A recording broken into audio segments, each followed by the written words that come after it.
Hello, my name is Marcus. I'm the compiler of a collection of therapy quotes entitled 1001 Windmills of the Mind, a collection of advanced self-help quotes. Now well over 10,000 in our collection, taken from what's often called the psychodynamic or the psychoanalytic perspective, which long ago, as I understand it, was referred to by some as philosophical medicine or narrative medicine, all within the general spirit to make the unconscious conscious, famously known as where it was, ego shall be, know thyself. Much of the self is unknown to us. Most of us we don't even know. That's called the double self, the secret self, the shadow self, the one who walks with me, who's not like me, who is me. Someone's living my life, I know nothing about him. Literature is called the motif. In literature, it's the motif of the double self. Okay, the shadow self, the secret self, so on. So that's a therapy idea whereby you create a character that represents who you'd be had you been loved, knowledge of your trauma, how you cope with the trauma, how all of your energy's in there, how you're afraid to face it even, and you gotta face deep existential conclusions you made with the trauma. You gotta face this attachment theory idea, hence loyalty to the trauma, and then you're gonna be dysfunctional. So there's a lot of material and there's a lot of information, emotion, material, knowledge of the script, the traumatic script, internal working model we create, psychic stencils, psychic template, relational units. So we're seeing the world through this lens. We see our days through that lens. And if that lens is based on trauma, then we're not seeing things clearly in the present because there's so much pain in the past. And because of the pain, we want to survive because of the pain. So we can't really relax and enjoy the present, see the present for what it is. So we're too caught up with the pain of the past. So that's that's one way to think about repetition compulsion. You see your days again and again through the past. Okay, so that's Bowlby's take on repetition compulsion. Every day you see it through the past. Next day you see it through the past. Next day you see it through the past. Commonly it's referred to as transference acting out, repetition compulsion. So in the present, you're going to recreate, reenact, replay symbolically what happened in the past, hoping to get a better outcome for the past. But the past did happen. It was recorded. It's in the brain. We're not aware of it. It's in a part of the brain that doesn't know time, the survival part of the brain. The inner child of the past memories, now unconscious fantasies and memories like that. And it's all related to survival. Neural circuits are laid down. Human connections lead to neural connections. Interpersonal leads to intrapsychic. So that's what we're looking at, and we don't. It's recorded. It's in the body. The body knows. The body keeps the score. The body remembers. Every body tells a story. Body memories, somatic memories, mysteriously the mind, the body. It's recorded. The babies record this stuff, but we consciously don't know it. So there's a model, a working model for life. You know, like a template for life, like a prototypes and conclusions made, and everything's kind of frozen like that. And it goes into the body too. That's our current topic, is how our trauma goes to the body. And that's Mr. Lowen's focus, looking at the body side of trauma, how the body communicates your trauma. So if the trauma leaves babies in a panic, fear, flash frozen anger, and the body's gonna be kind of in a frozen state even. So his example was somebody who was walking around like a matchstick, very stiff like that. Well, that's that musculature and the stiffness of the body. That's the permanent frozen fear and anger, stiff like that. He was so stiff like that. He's living in his body a reflection that he emotionally feels psychic pain, frozen fear, frozen anger. That's all frozen like that. So in your inner life is frozen. Yes, you develop and function in life. Yes, you can get 10 PhDs. Yes, you can do sports. Yes, you can do things. But we live to the extent that we feel. We live to the extent that we come from this, what's called the emerging self, the authentic self, the real self, the budding beauty, okay, the feminine element, the feminine principle, the ontological self, the sensual self. Okay, we're meant to come from what they call the beingness quality, the serene, inexhaustible fullness of being. This is feeling real and alive in your body, and your feelings come from the body, but everything's frozen, you don't feel. Like, I feel therefore I am, but the feelings are in the body. Lowen says, well, you are your body. You might as well just say you are your body to make the point like that. Okay, yeah, yesterday, that's just bizarre. There's a function. I couldn't use the nice spot yesterday. They got a big party over there.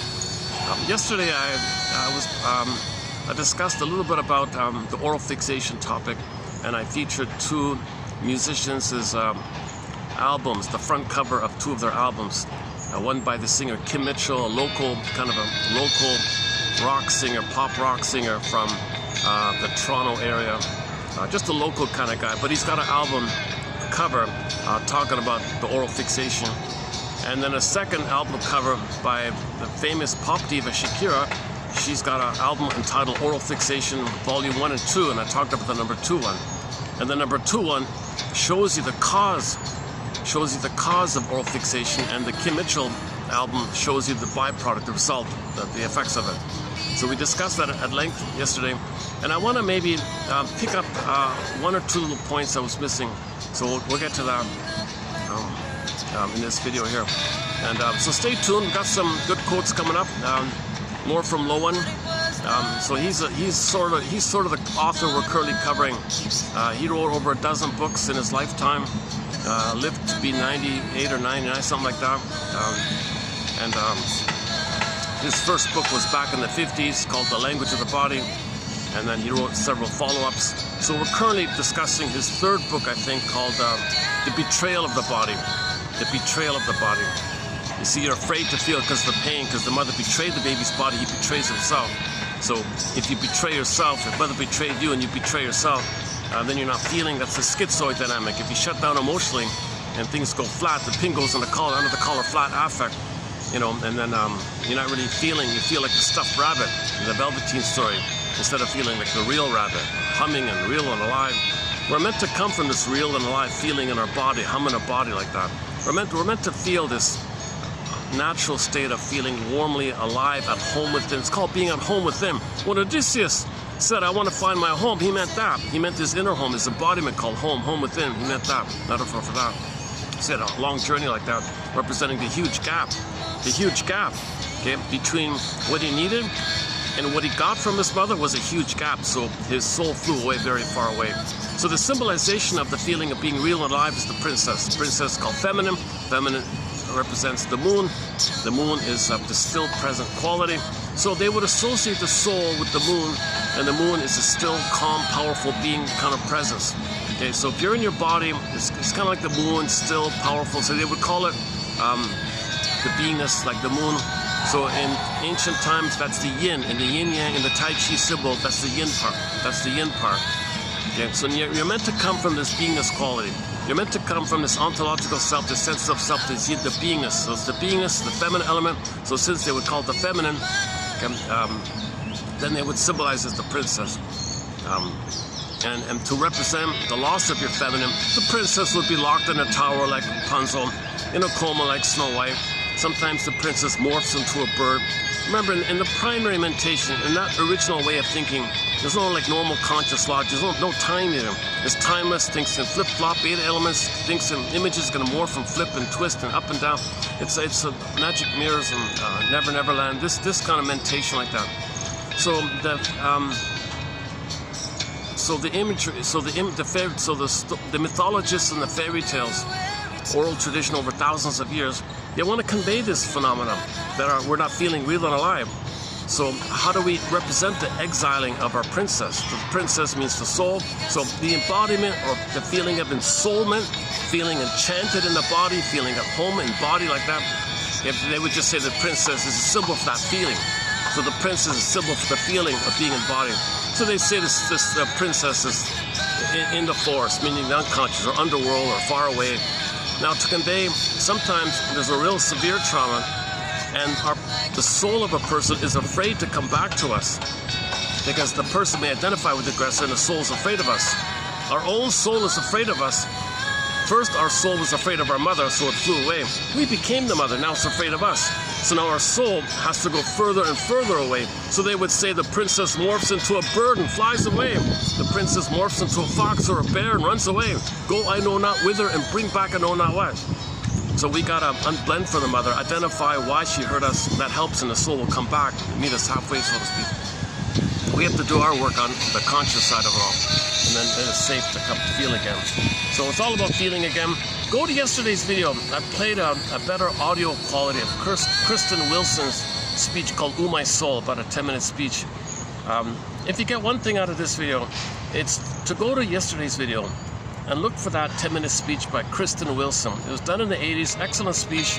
It's all about the importance of getting back your feelings. If we get back our feelings, there's ethics, morality, virtue, love, mutuality. You can make I statements, creativity, delight, feeling at home with them. You know, you can apologize, you can have gratitude. There's a warm, wide range of present feelings, and you're loving life, you're enjoying it, you're in the present like that.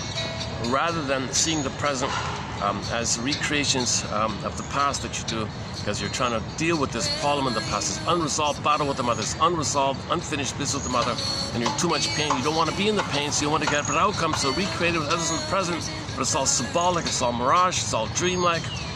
But that's the issue. When there's trauma, we repeat. So that part of the brain doesn't know time, and when there's trauma, we repeat. So we're always spinning it around, again and again, repeating, right?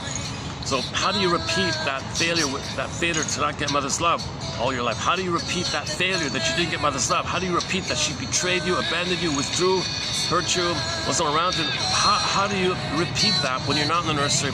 But the brain says repeat, get a better outcome. Repeat, get a better outcome. How do you do that when you're not in the past? You're not in the nursery kind of thing, but the brain says, compels you, repetition compulsion, hence the compulsion idea. It's this drive to get out of the pain, it's this desperation. The baby's crying, mother, I need your security. It's a drive like that. So the first quote-unquote drive is life forces, object seeking. All the baby's desire, craving, called attachment hunger, attachment craving, attachment striving, affect hunger, love hunger. All the baby's life forces to find the nipple, latch on, start suckling, have the warm, skin to skin, warm embrace, natural feeding, loving gaze, warm embrace, skin to skin, and a rhythm of safety, mother's lullabies, warm, and her attitude and her warmth and her mirroring, her recognition, her soothing, her presence, her delight. The child feels all that stuff. That's called the oral phase for the first 18 months. And if there's a problem there, it leads to an oral fixation. And the oral fixation, okay, again, yesterday's video, you got the overeating, there's drinking, smoking, and the gambling, and pills, and entitlement attitude, and so on down the line. And if you don't get it, you see the image was the nail-biting woman, the anxiety there. So the oral fixation is a huge topic. I'll pick up on that in a minute. So the opening premise here is that we had a budding beauty, an emerging self, means we felt real and alive. Robert Bly says we were 360 in the beginning, whole and complete, we felt this hum. But the hum went away when mother hurt us at birth, or the baby was removed, the cord was removed, the placenta was removed. Betrayal, huge betrayal if the mother allows the cord to remove. If the mother goes on the back and then the baby has a hard time in delivery, betrayal.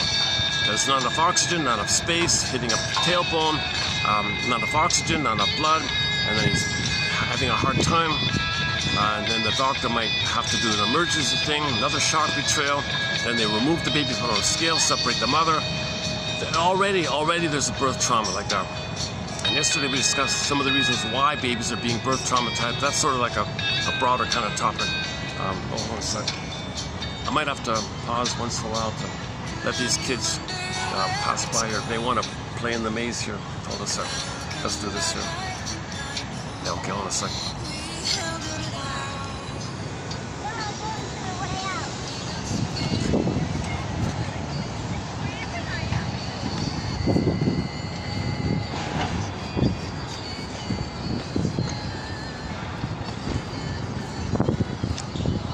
Oh, they're going? Okay.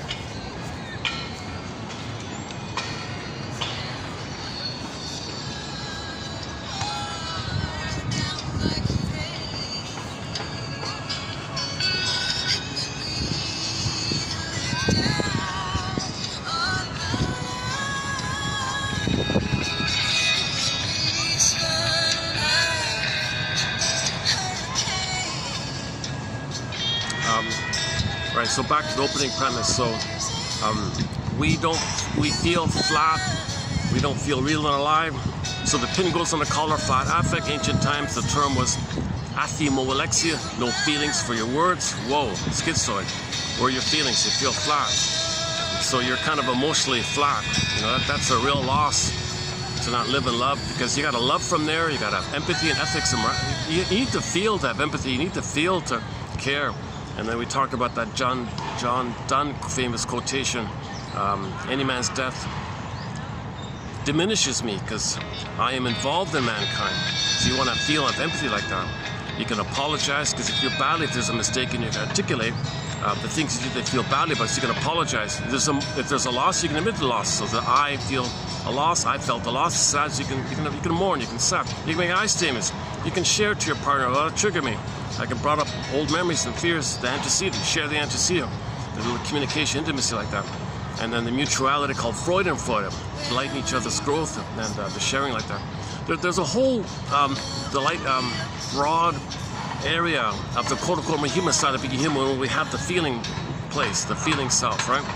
But if that's all frozen, we're kind of missing that in our life, because the life force is devoted to the past, archaic place where the baby thought he was going to be a goner with the mother. Baby thought he was going to perish. He was in SOS mode. Anger is an SOS distress signal. Again, go to yesterday's video from Paul Hollinger about how anger is a cry for love. Anger is an SOS for love. Anger is tension from the love needs not being met. So you're looking for love, tension, block, stress. Final pathway, anger, SOS. It's not a separate thing. So any kind of hostility, anger, fury, rage by the baby, it's a cry for love, kind of thing. So that topic was well discussed yesterday, and recent videos as well. So let's not do the anger one this time around. But just keep in mind that the baby wants to love, but when the love's blocked, the love, he's afraid. So there's going to be fear, stress, fear, and mother still doesn't get it. You add up the tension of the stress and the fear, you add it up, it builds up, final pathway is going to be angry. So it's just the anger, it's just the outgrowth, outcome, it's just like, it's from the same desire for love, but it's blocked. And the blockage, from the blockage comes the anger, but it's the positive intention, it wants love, it's crying for love. It's an SOS for love like that. Okay, Ian Suttie's book is not that too bad, 1935 book called The Origins of Love and Hate. He's sort of one of the earliest people to talk about this. Karen Horner talks a lot about this. And that Paul Hollinger book also talks a bit about it in his book called What Babies Say Before They Can Talk. And we discussed those books recently already. I'm debating whether or not to stay or move because there's a whole group of kids in front of me here. Unfortunately, every spot's taken.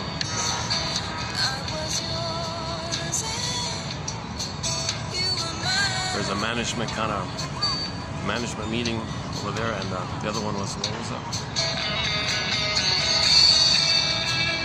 Some company thing.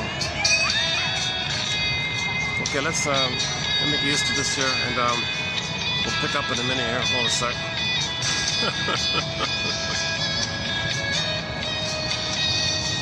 Okay, so back to the opening premise. We're dealing with this issue that we're not feeling real and alive. Once again, the pin in the collar flat affect. Okay. Now, the aliveness can't be there. So another way to talk about trauma is that, remember the gap idea. What the baby wanted, what the baby needed, and what he got was like a huge gap like that. So they would metaphorize this gap in the Greek myth with this core.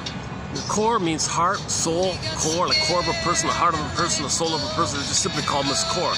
So the princess core on the field, Urkel puts up, crack, and she gets zooped away, pulled away.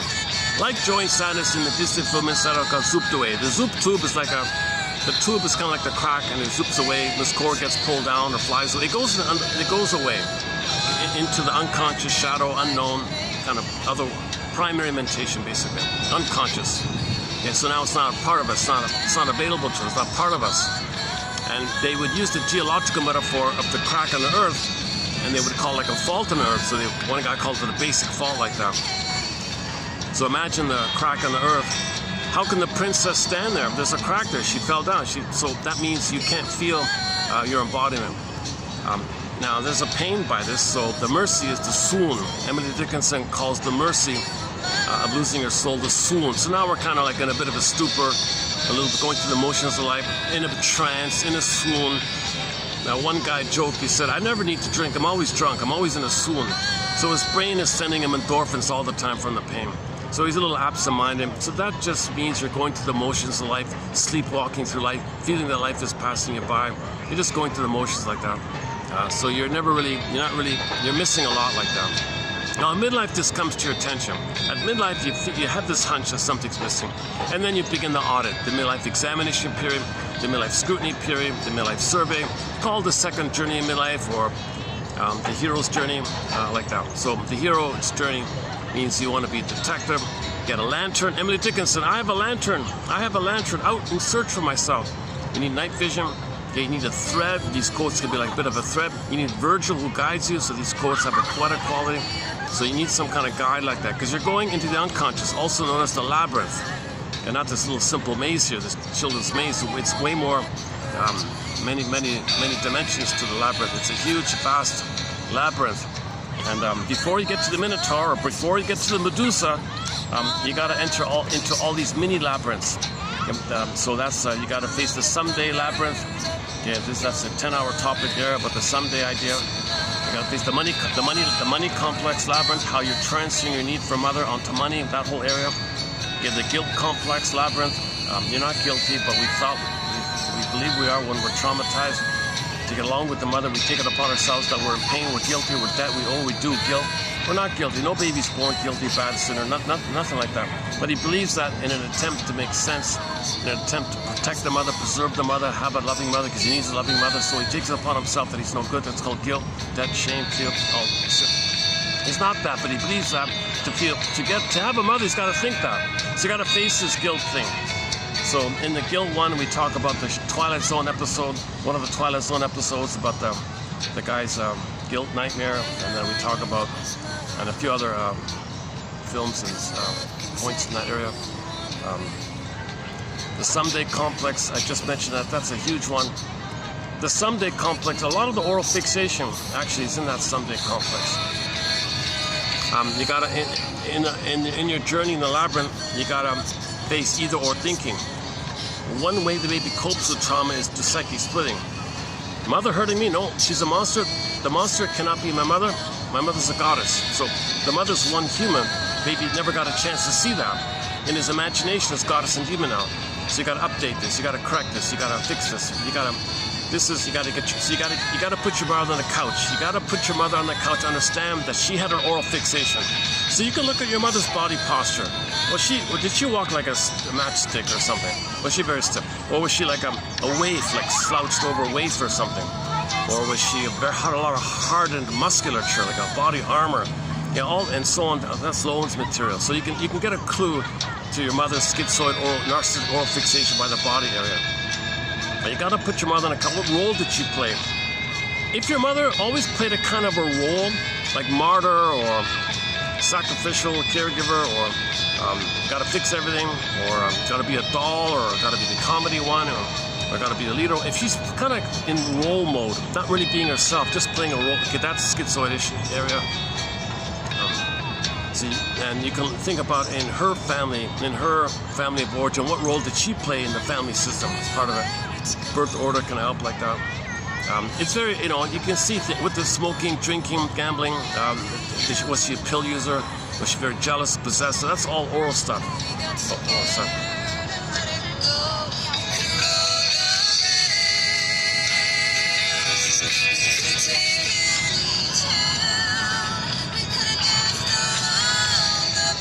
Oh, I guess the school's back in. All the kids are out again. Oh, I thought it was a summer break. Anyways, yeah, I got a very late. This will be a shorter video. I got a really late start here. Let's see. It's probably 5 o'clock already. What time is it? 4:53. Yeah. If it gets hectic here, I might go back upstairs to that expensive place. Where I was yesterday briefly. They only open at 5 o'clock. It's a rooftop. It's over the rooftop thing. Oh yeah, there it is. Yeah, that one there, right? Or the other one, on the left side. The other side. Oh, maybe not. There's a big event going on there. Maybe not. Okay. I got these here in front of me. There's a whole bunch of kids playing, so I'm a little distracted all of a sudden.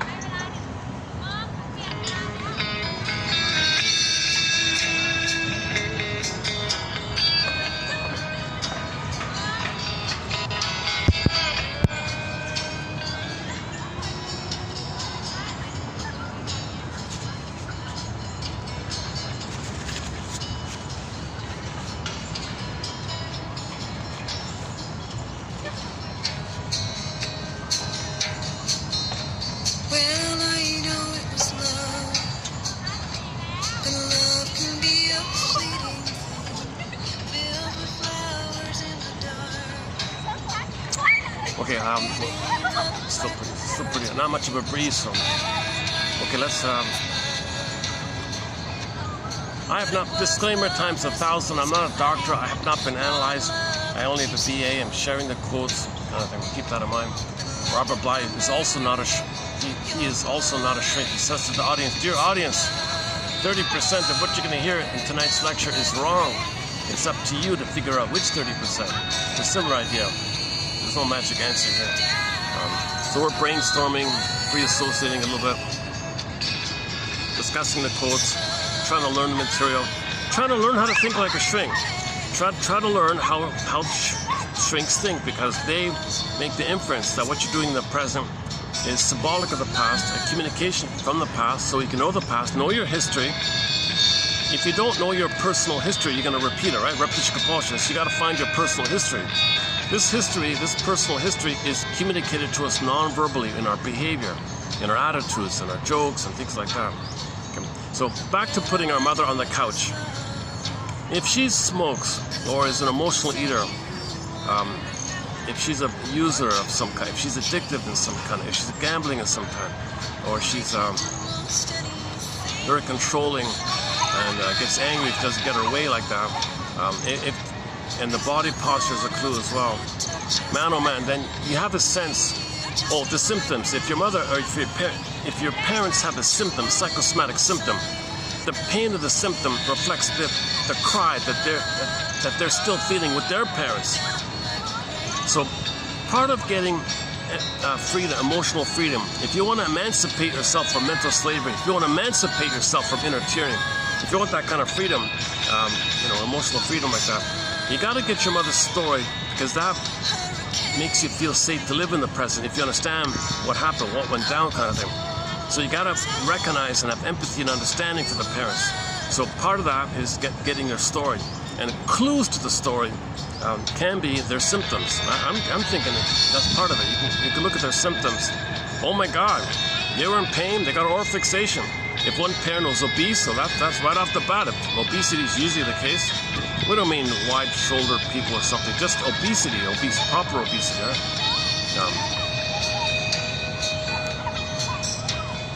Smokers for sure, usually, most of the time. If your parents took pills, okay, that's oral fixation. If one parent was a cheater, oh, that's it too. They can't unite love and sex. It's split. If the wife might be like the motherly figure, and he's got to have a mistress. That's it there. So that's the message of Shakira. She's saying, dear audience, I'm doing a sexy dance here, and you're sending me money. Well, I'm telling you the issue here. Why are you drawn to sexy dances? Like, what the hell? Okay. So addiction to porn or strip clubs or obsessed with breasts and this kind of thing. Okay. That's symbolic that you can't link love and sex together. It's kind of split like that. So if you focus on the sexual, it's a cry for the tender love that you missed. Oh, what is that? Oh. Somebody's filming. I'm in somebody's film. You might see me on YouTube. Once in a while it happens.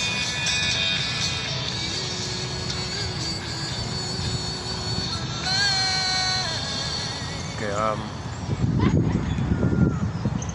a bit of a breeze coming in. Oh, what a relief. Let me enjoy this breeze here, yeah, so back to the Shakira story. So she's saying to all the men out there who are gaga goo-goo, with this alluring.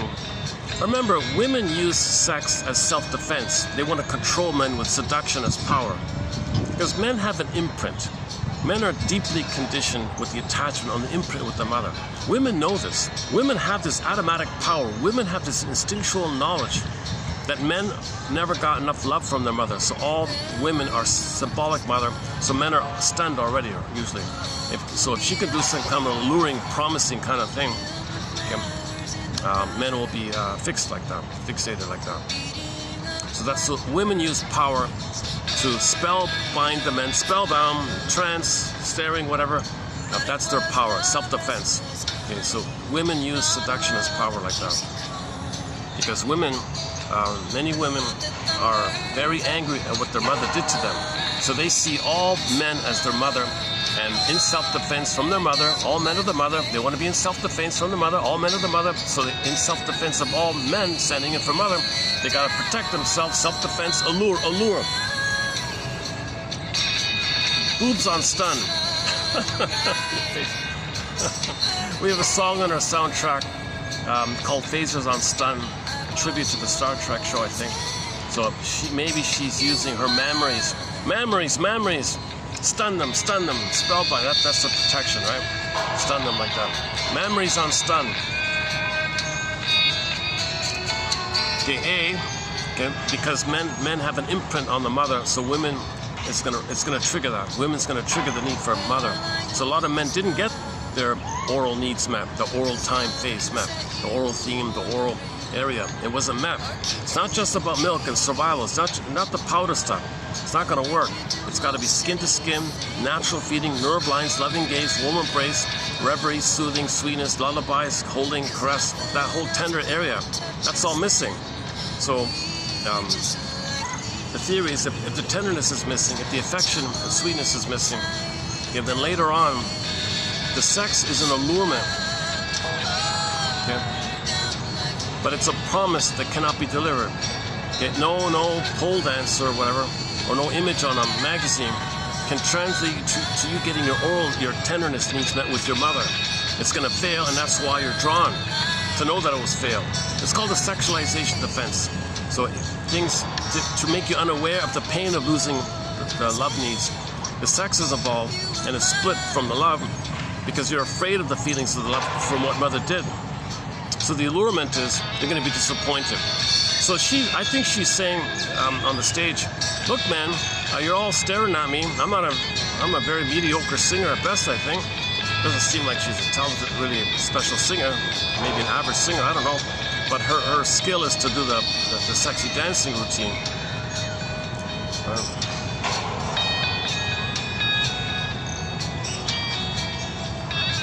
So that's disappointment. They're going to be disappointed. So when love and sex are split, that's the schizoid phenomenon, that's oral fixation. So promiscuity, Don Juanism, seduction, all that kind of stuff, that's also an oral fixation. Because something symbolic cannot give you the original thing that was needed back in the nursery. So sex is part of that. Sex without love is part of that.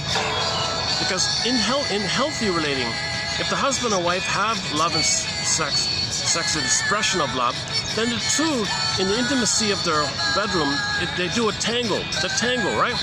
The lovemaking is like a tango-y thing. It's together. They're both in a delightful dance. It's a pleasurable, sensual, they're feeling like that. And they want to be together, and it's a different quality like that.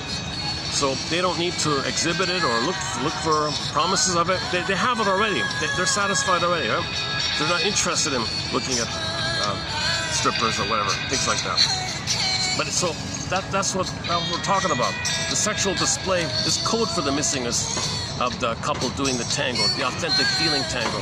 You're moving in a dance, the man and the woman, like in the dance, a proper tango, they're both embodied and they have that kind of flowing kind of thing.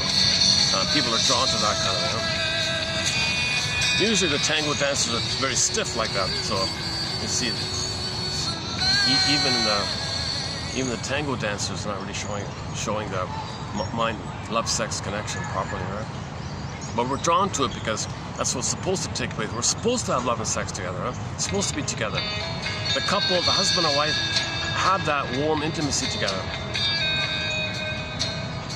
Instead of, if it's routine or, if it's like obligation, if you have these kind of problems, there's going to be an affair. So if there's affairs going on, that's a sign that the split, love and sex split, that's oral fixation.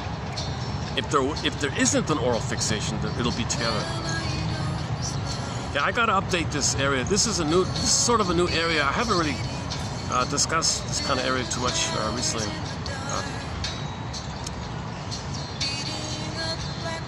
Okay, since we mentioned it, now let's dig up those 2 photo albums here. I'm gonna have to hit the pause button on the music here. Okay, I'm gonna show you 2 album covers. Okay, let's start off with the Shikiro one. Let's see. Hopefully the lighting's okay. Okay. So first of all, to give you some backdrop, in Lowen's book, he gives the metaphor of the fruit on the tree. So the stem.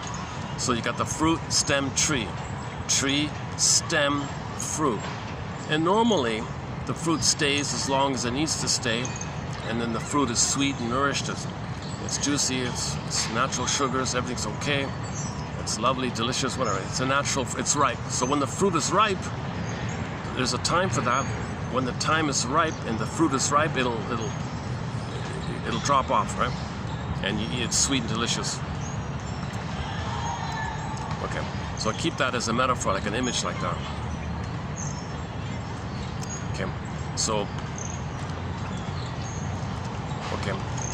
Okay, again, back to the fruit.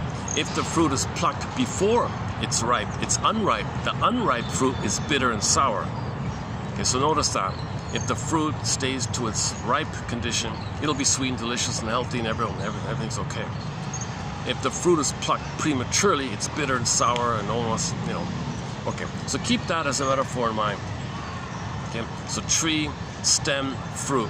Okay, so just as a metaphor, mother, okay, nipple, my breast and nipple, so the whole breast and the nipple, okay, put it together.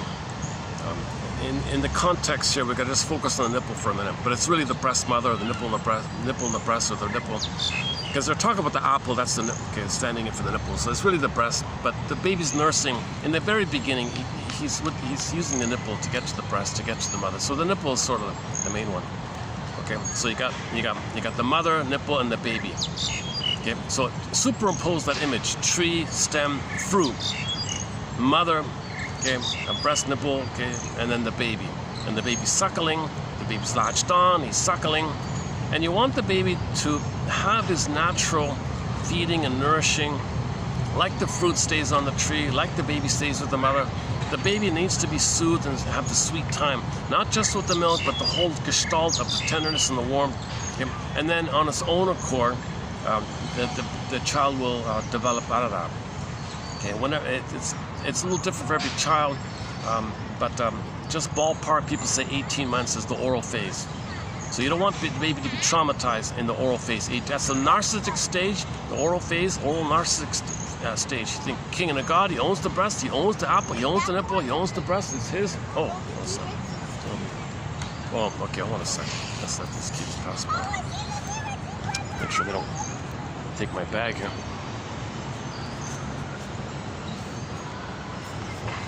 Well, I gave them the pathway. Oh, they didn't want it. Son of a gun. Yeah, it's getting busier here. Maybe I should think about going upstairs here.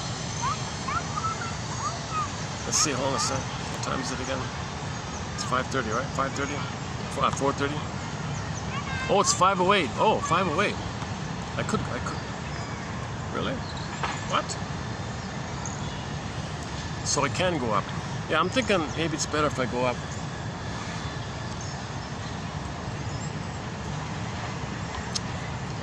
Let's see.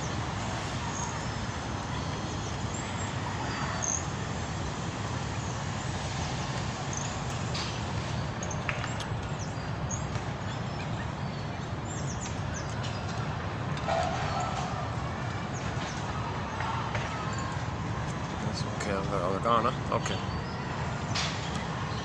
Let's just finish this point first. Okay, so if the baby gets his oral phase, his oral needs met, then at 18 months of age, okay, he can start to. He may no longer need the feeding. Some people say Bowlby says 2 years. People people say 18 months, somewhere between 18 months and 2 years. Some people say it might be more than 2 years. The baby will know. It's baby-led. The baby will decide. If everything's smooth and comfortable, his needs are satisfied. Thanks, Ma, I'm fine now. Then the child can separate from the feeding time. Like the fruit is ripe and it drops off. The child is nourished, and he's going to be a sweet child, a lovely child, a healthy child, a happy child. Now, if the child is prematurely ejected, if he's prematurely weaned, if the mother pulls away the nipple or something, no, I don't want to feed you. I want to look sexy at the office. I want seduction as power. I want to control the people I'm going to feed. If the mother, whatever reason, if the mother is not doing it, and the baby has what's called weaning trauma, that'll give the weaning trauma. So, like the fruit being bitter and sour when it's weaned off the tree, the child will be bitter and sour, and you'll see with his hostility, his sarcasm, negative attitude. That's oral fixation. If you know somebody's very cynical and sarcastic all the time, basically, that's a clue to that area. If they're like sour and bitter and cynical, glass half empty kind of people like that.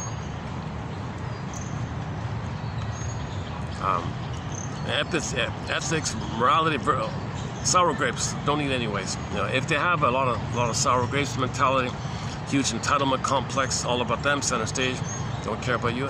The typical narcissistic slogans they have. Yeah, so they're bitter like that. They're not loving, they can't do mutuality because they're center stage, king of the god, and everything should serve them. So they think everything's symbolic breath that should serve them, and then they're entitled for that. There's no gratitude because they're entitled.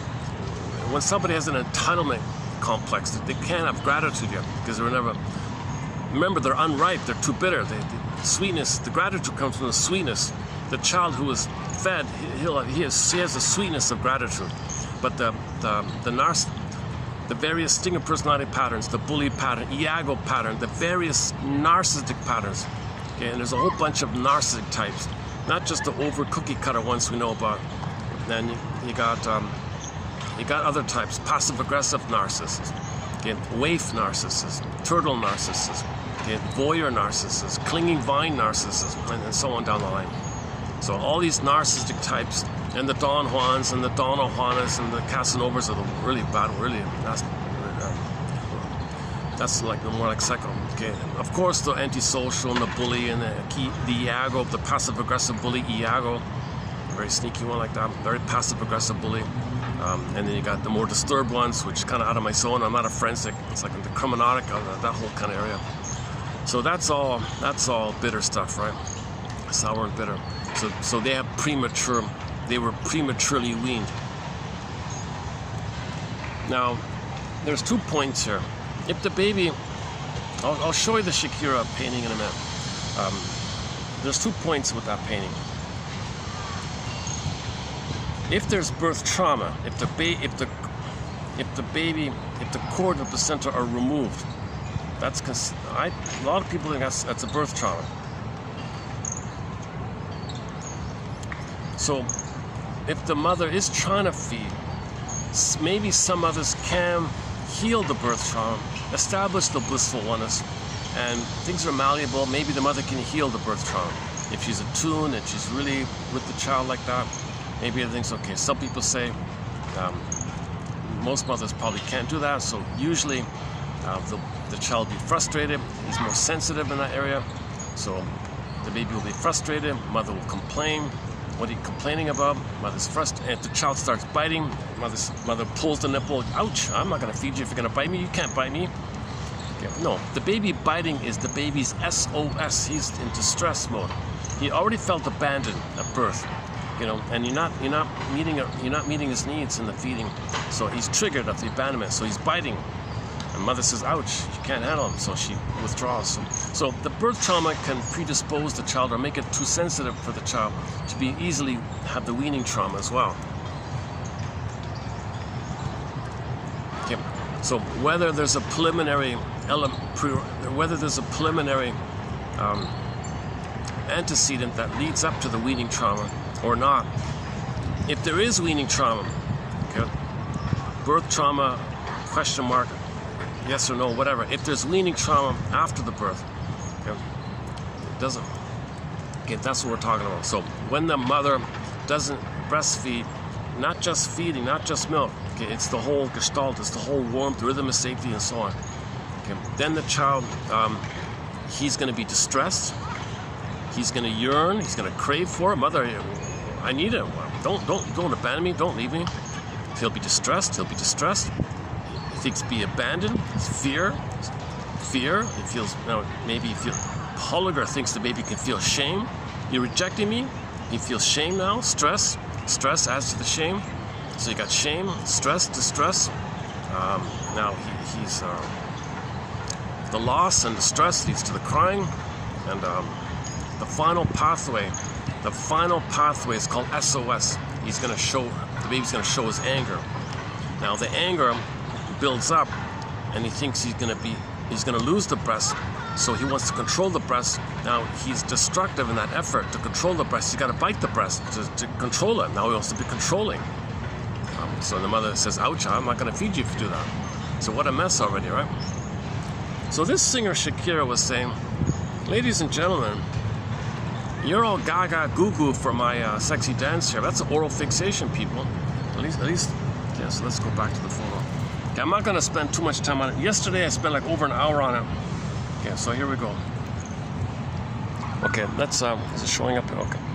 Okay, let's start off, are you seeing it okay here? Okay, let's start off with the image of the baby on the tree. So the metaphor is the fruit and the stem and the tree. Okay, now if the fruit, okay, so what you're seeing is a condensation image. Things are being condensed here. Things are being condensed into one image, okay? So the metaphor of the fruit, the child is kind of like, metaphorically speaking, wants to be ripe, wants to be nursed and fed, and when 18 months or 2 years, whatever, he won't need it anymore, he'll be fine. But what happened? Mother pulled away the nipple. So let's say the woman in the middle is the mother, and she pulled away the feeding, the nipple. The apple's the nipple, symbol for the nipple. Baby's saying, hey, wait a minute, I'm not ready yet. I'm not ripe yet. Give me back the nipple. Mother says, for whatever reason on her end, okay, you bit me. I'm not going to give it back to you. Ouch. Well, I was angry. That's why. Why are you angry? Because you're not doing it right. You're not holding me right. It's painful the way you're doing it. It's intermittent and it's too much, too little. I'm frustrated. Can you be stable and normal and calm? Let me feel safe, rhythm of safety. So whatever reason, the mother withdraws, but the baby's not ready for that. The baby's not ready to be weaned. He's not ready to fall off the tree like the apples fall off the fruit falls off. He's not ready. So in the beginning, he's going to search for it. You see, in the beginning, he's going to search for it.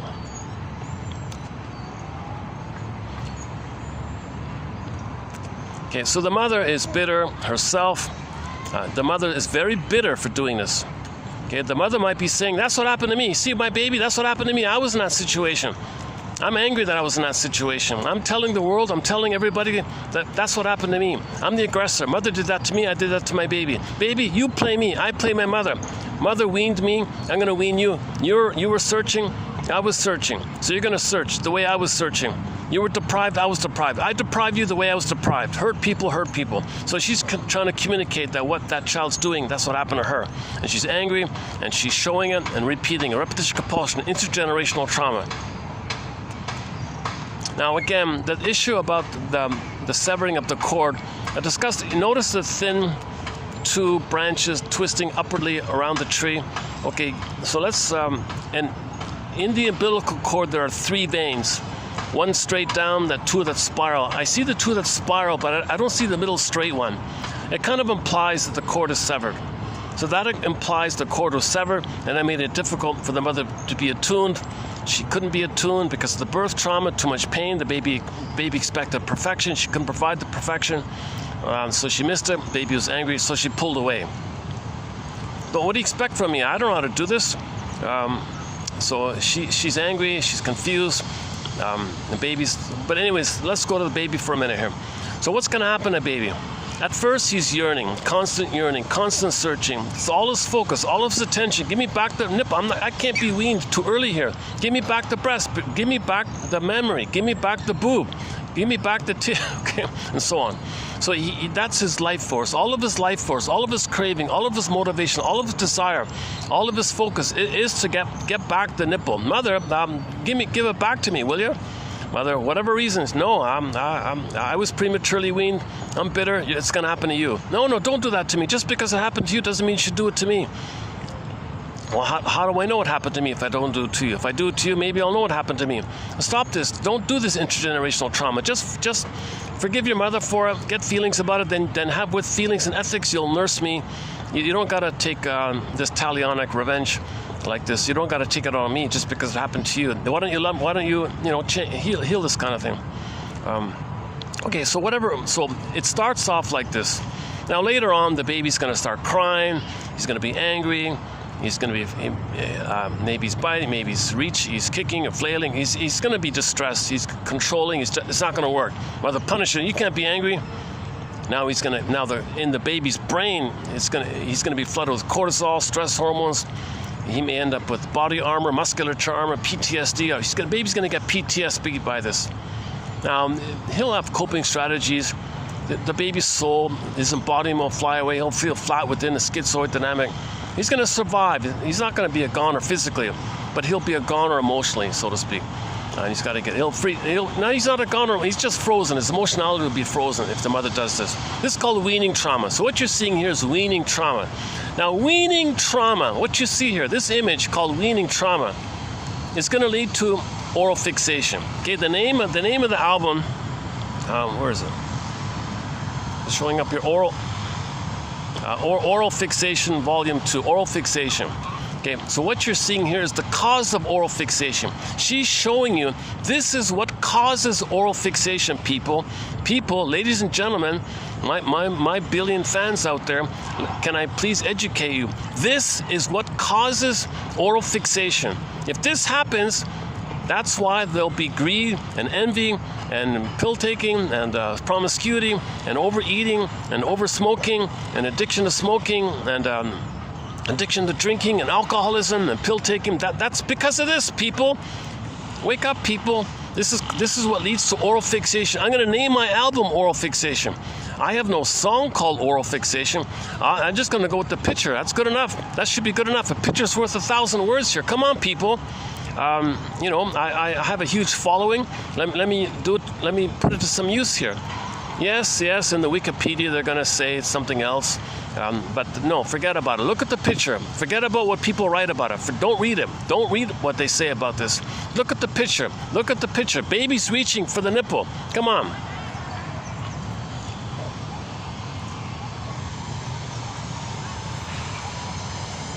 I just noticed in the taxi on the way here, when I searched it, apparently she said there may be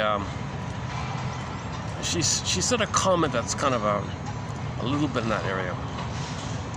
But okay, anyway, so that's the cause. So let's just say that's the cause. The cause of it. So the breast is missing. So this child might be obsessed. If it's a boy, he might be obsessed with the mammaries. Where are it? Still looking for the mammaries. So men who are obsessed with mammaries, especially playboys in particular, they are staring at the mammaries. Go to the film Liar, Liar by Jim Carrey. At the elevator scene, he was staring at the woman's mammaries, and he was saying, "Mommy, mommy," and he was reaching. He wanted the woman had to slap him. "Get away! What are you doing here?" You have to tell the truth for 1 hour. It's a comedy film, right? But underneath that reflected the oral fixation. He was obsessed with the mammaries. So men who are too focused on the mammaries, if a man is obsessed with a girl because of her mammaries and he thinks he loves her because of the mammaries, doesn't talk to her, doesn't know her, doesn't care. No, I don't care. Yeah, I'm crazy about you. Why? That's called part object. He only cares about the part of the mouth. The breast, the part of the mouth, doesn't see the whole person. It's called part objectivity. So we have another batch of course on what's called part objectivity. If a man's obsessed with the woman's mammaries, that's called part objectivity. He only loves the part of the mouth. You can't love the whole person. You can't love the whole person like that. Okay, so from this, now let's go to the Kim Mitchell album cover. So this leads to the front cover of another music album, a rock guy called Kim Mitchell, a local guy here. Okay, it's not really a pleasant image, but it makes the point more or less here. So that image is going to lead to this. Okay, now let's look at Kim Mitchell's image.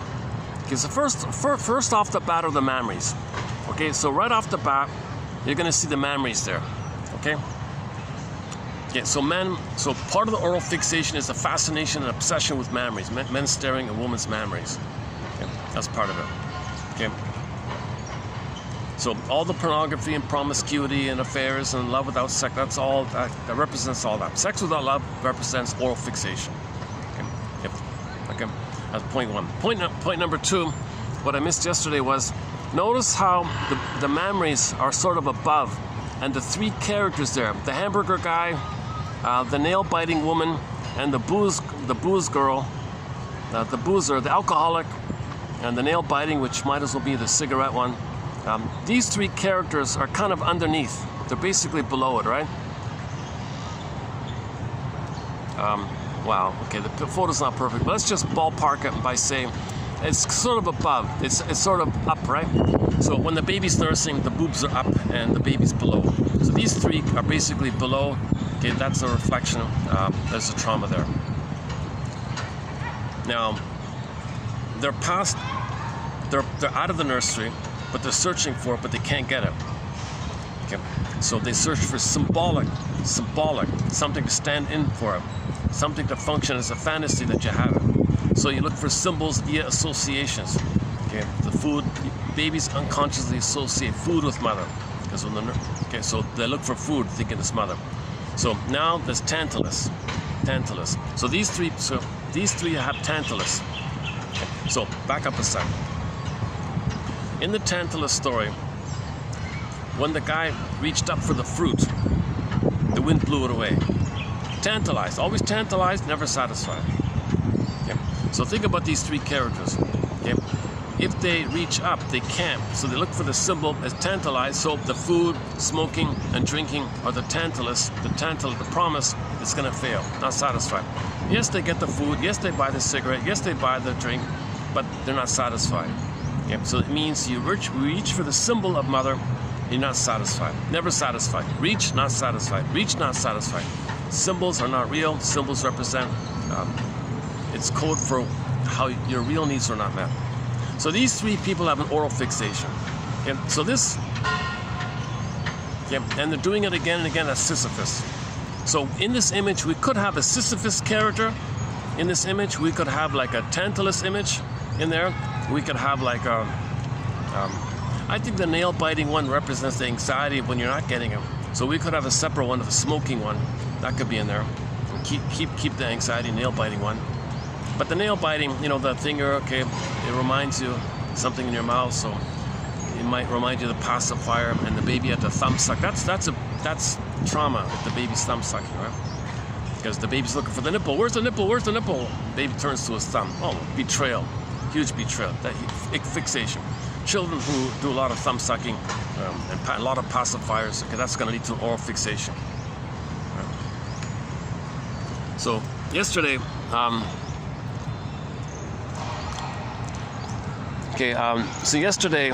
we talked a fair bit about this. Notice their eyes. Notice they look. The guy in the middle, for example, they did a kind of like a skeletal kind of thing, right? So they did. He's got the striped T-shirt. Some people are thin. They wear black and white horizontal stripes to make them look wider. So it might have been just that. But also, it kind of looks creepy, like a skeleton there. So he's starving.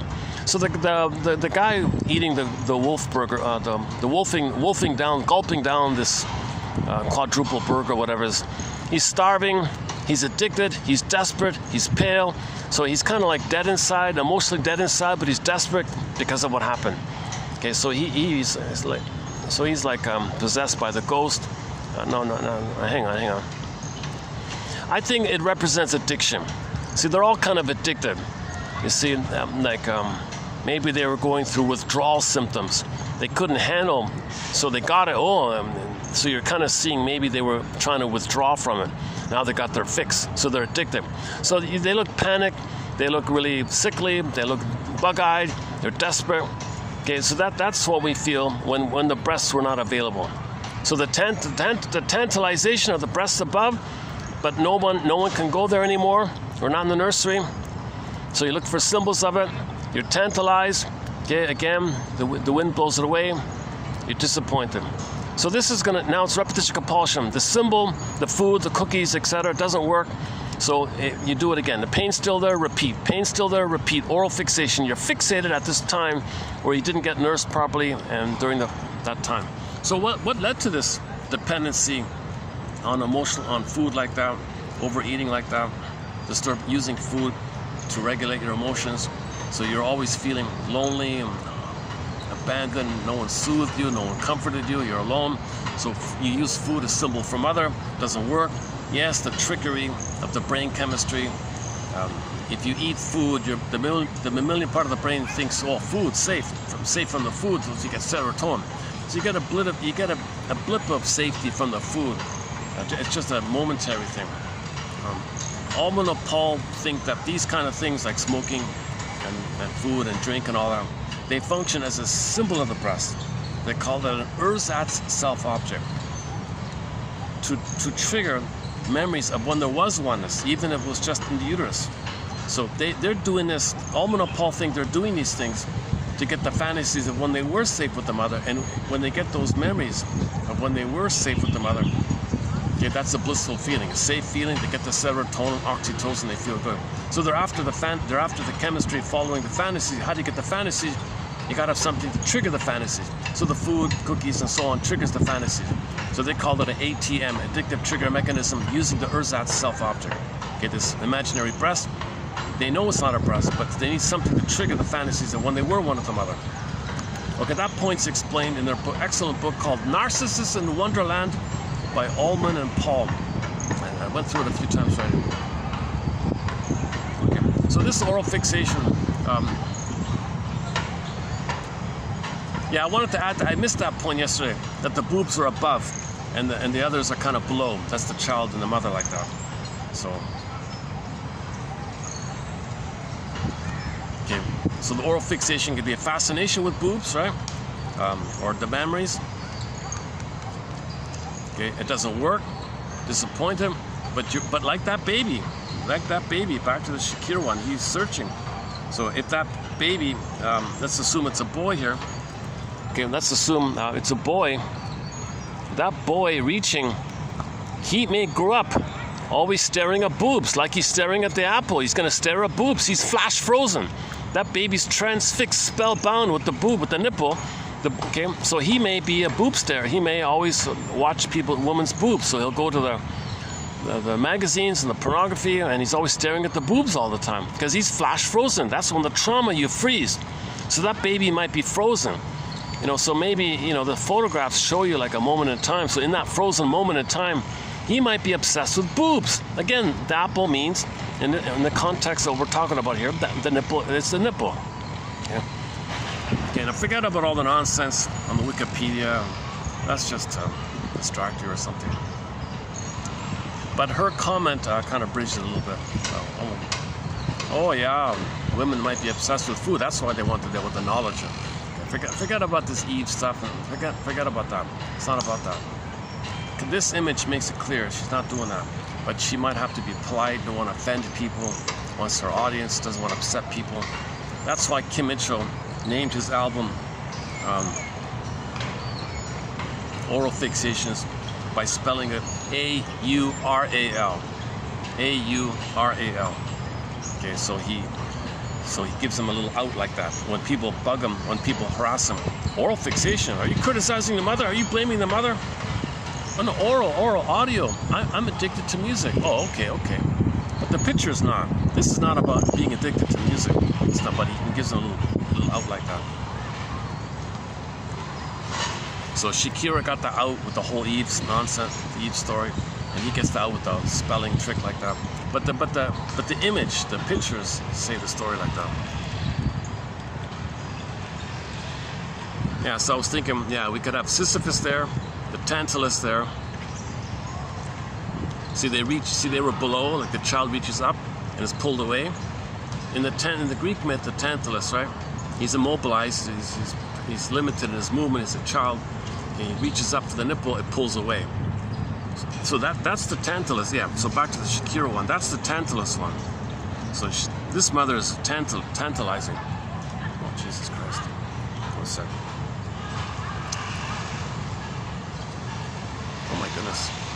Oh, jeez.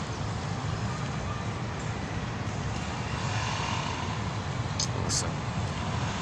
Somebody in front of me did some kind of crude kind of thing. Yeah. All right. So that, okay, I'm gonna have to assume there's oral fixation, a kind of crude behavior, very hostile. Maybe it's a situational thing. It could be just under stress, but I got a hunch that character's pretty unpleasant normally. Okay, where are we now? Yeah, if somebody's constantly negative and difficult, that's oral fixation. They're always in anger mode. If the whole personality is anger-based, if it's a character disorder, a personality disorder, a disorder of the self, again, it's like an anger-based one. Okay, that's all oral fixation. They're in a permanent frozen oral fixation place. Okay, so the mother is gonna cause the tantalizing thing. Okay, so this little baby's gonna grow up and be like Mr. Tantalus. Mother tantalize. Oh, you want that? Do you? No, I'm gonna pull her away. Tantalus, tantalize, tantalize. So in the Greek myth, that's where the word tantalizing comes from the Mr. Tantalus story, which is code for the weaning trauma we're talking about. So this is also a Greek, we could also say this is an adaptation or a tip-off to the Greek myth of the Tantalus story. Right? Baby's reaching, no, pulls it away. Baby's reaching, no, it's not there. He's never getting him. He wants it, he sees it, he identifies it, no. Mother pulls it away. So mother was tantalizing like that.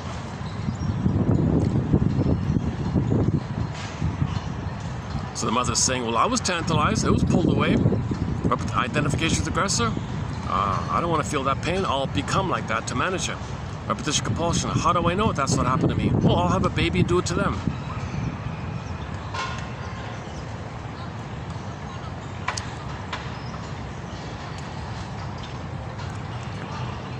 If you see me looking around, it's because there's people just in front of me kind of thing. Man, oh man, yeah, that's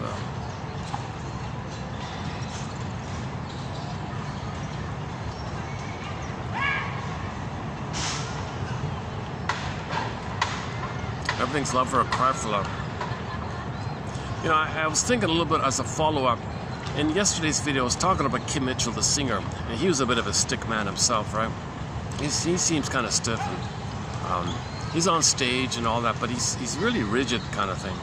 Yes, he tries to be a rock star or something, but nevertheless, he is pretty stiff like that. And Lowen is saying, well, that's the schizoid issue. That's the fear. That's the oral fixation. And here he is making a photo album called Oral Fixation. So the body being very stiff and rigid, that's code. That could be a physical expression of the oral fixation. Because if there's oral fixation, okay, you freeze up inside. Your emotions detach. Stress, fear. Okay, your body is in fear and stress mode called tension, armor, muscular armor. And so you're very stiff like that because of that. Oh. Should I move here?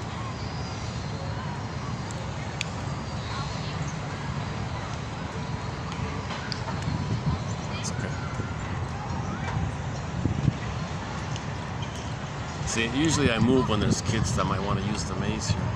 So it's just one here. It's okay. Maybe it's okay.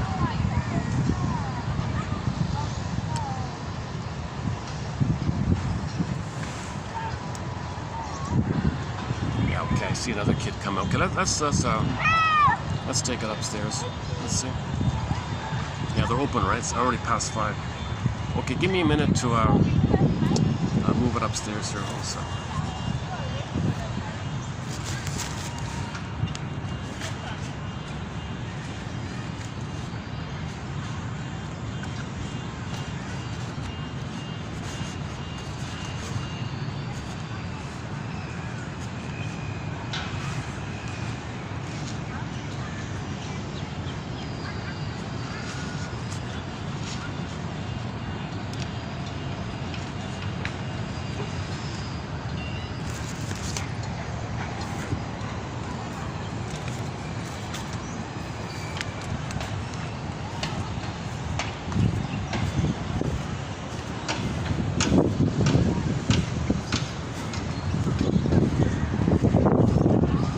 there's a side part without the music. So I'll buy a drink and then go to the side part. The music's all copyrighted. Maybe they're playing Shakira.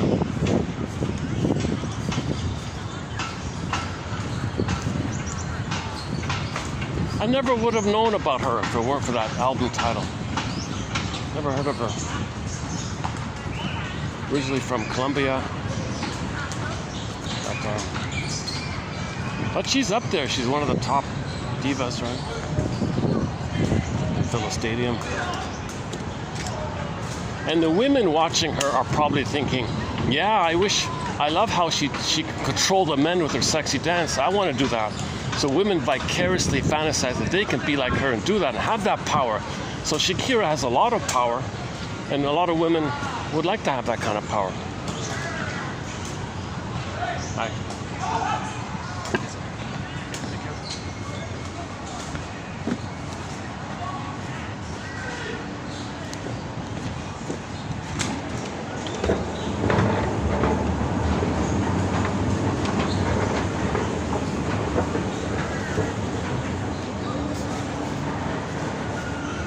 Okay, for more about the smoking one, go to yesterday's video. I went through the various aspects of the smoking part. Because there's more there. There's deprivation of oxygen. Okay, then you're not breathing as much. You're more shallow.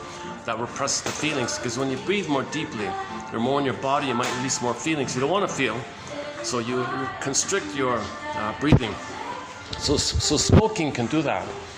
Of course, cigarettes are considered tranquilizers.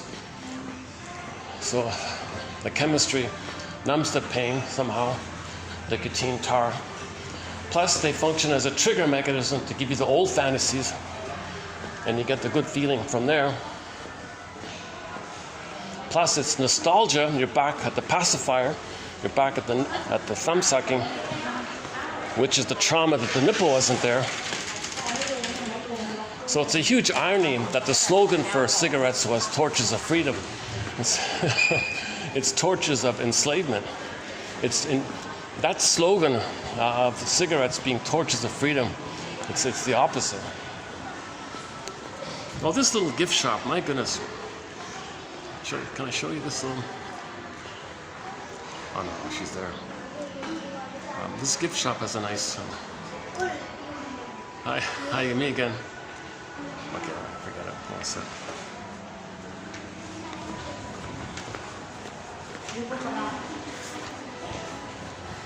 The gift shop has a real nice little elephant decoration thing.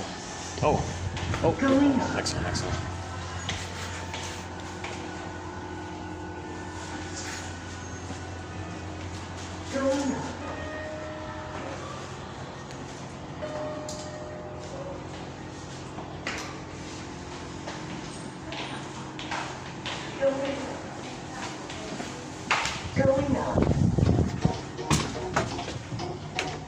All right.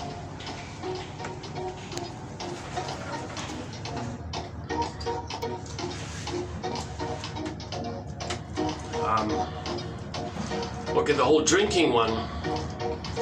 Okay, so enter Edmund Burglar's little paragraph about it called Jocose, Morose, Bellicose, Comatose. You're repeating the Tantalus. Okay, so you're excited, you feel autocratic, you're going to get it, you're going to control it, you feel important, you're all excited, you're going to buy the wine, whatever. And for a minute, the trigger takes place, the fantasy takes place, the chemistry takes place, concentrated sugar. So that's all the Jocose area. Oops. Okay, thank you.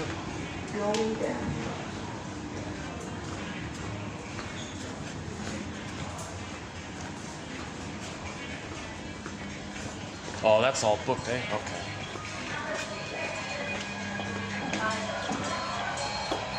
All right, looks good. Nice flow there going. Oh, I see. They're the entertainers for the party over there. They're gonna see. They're doing like a flowing kind of dance. They're not doing anything sexual. They're doing like a gentle swaying, kind of flowing kind of thing. That's a calm. That's like a moving meditation. That's way more healthier, right? Way more healthier to see that.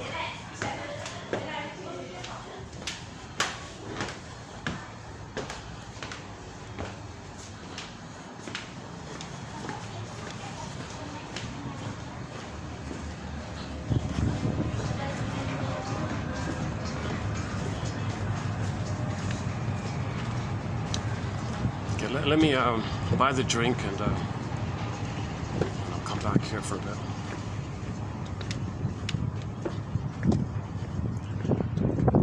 Here's where I was yesterday. Nice little spot, eh?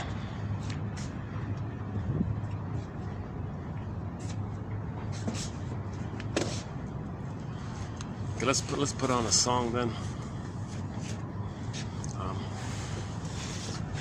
One sec.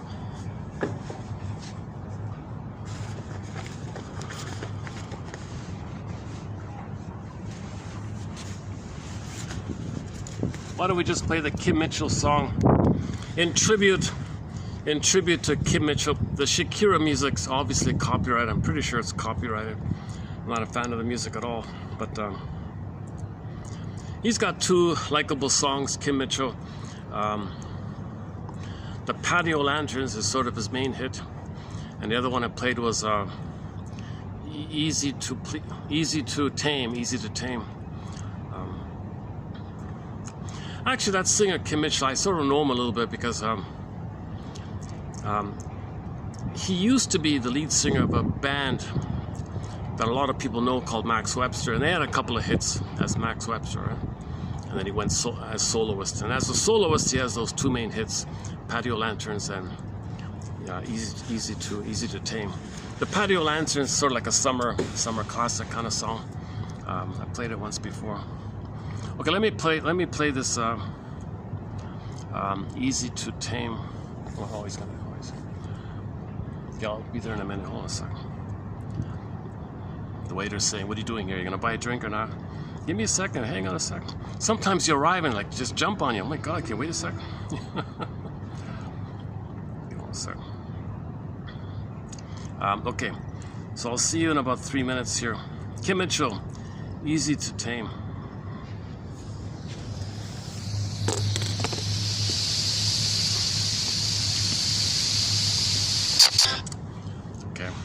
So she controls the guy, she tames the guy, right? She'll probably get bored or something. Okay, who knows?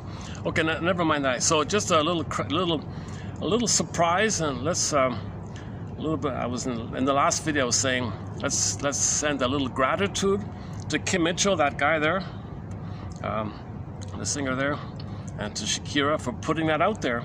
So we have two album covers. Called Oral Fixation. Actually, Shakira has two, the volume 1, volume 2. The volume 1 doesn't say much. It's the volume 2, the one that we showed earlier. And now Kim Mitchell's not well known. He's just a local kind of celebrity, a local hero kind of thing in Ontario like that. Maybe other parts of Canada knows him. He wouldn't fill up a stadium around the world, I don't think, with Patio Land. That wouldn't be enough. Patio Land. He might be an opening actor for something, I guess, or something like that. And you know, the truth is, I was thinking about projection myself, and I was saying I'm not really a huge fan of him myself. And I was walking home yesterday after that. Yeah, wait a minute, hold the phone here. I think I see myself in that. I'm stiff too. He's stiff. I'm stiff too, right? He's like a tall, slim kind of guy, bald, tall, slim. I'm a little bit like that too, right? So it's kind of like I don't want to admit that. I don't want to admit the tension like that. I don't want to admit my stiffness, and he's stiff. Look how stiff he is. What about me? I have stiffness too, right? So that's called projection. So when I did that exercise on the walk home, I calmed down a bit. Yeah, okay, I gotta own the things that I see. So when you don't like something about yourself, you easily see it in others and rant about that to make you unaware that it's within. Well, hold the phone here. That's called projection. Projection is the means of bringing repressed, unknown, unwanted material to your conscious. That's what you want to do. So I want to admit, every man is my brother, every man is my teacher. So Kim Mitchell's my teacher because he's showing me, he's teaching me that I have tension because I said it like that. So I have tension like that too. And if I had a voice and I knew how to play the guitar, I might be, who knows, right? I could have been a little bit like him, I guess. I've never had anybody tell me, hey, you look like Kim Mitchell. I've never had that. I've had other comparisons, but not that one.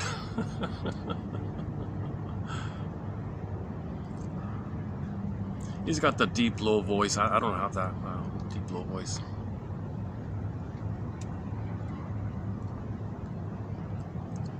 Oh, there's a camera in. Oh, there's a security camera just staring right at me. I didn't notice that last time. Okay. Nice little spot, eh? See, if I come here at 5, buy the expensive drink. I'm just buying like the minimum price. It's still too expensive. I can use this little spot here. You don't hear the music here, right? I can't even really hear it.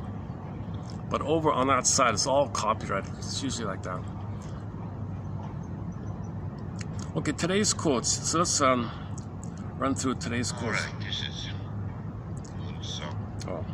Oh, Paul Penna, how'd that get there? Oh, so.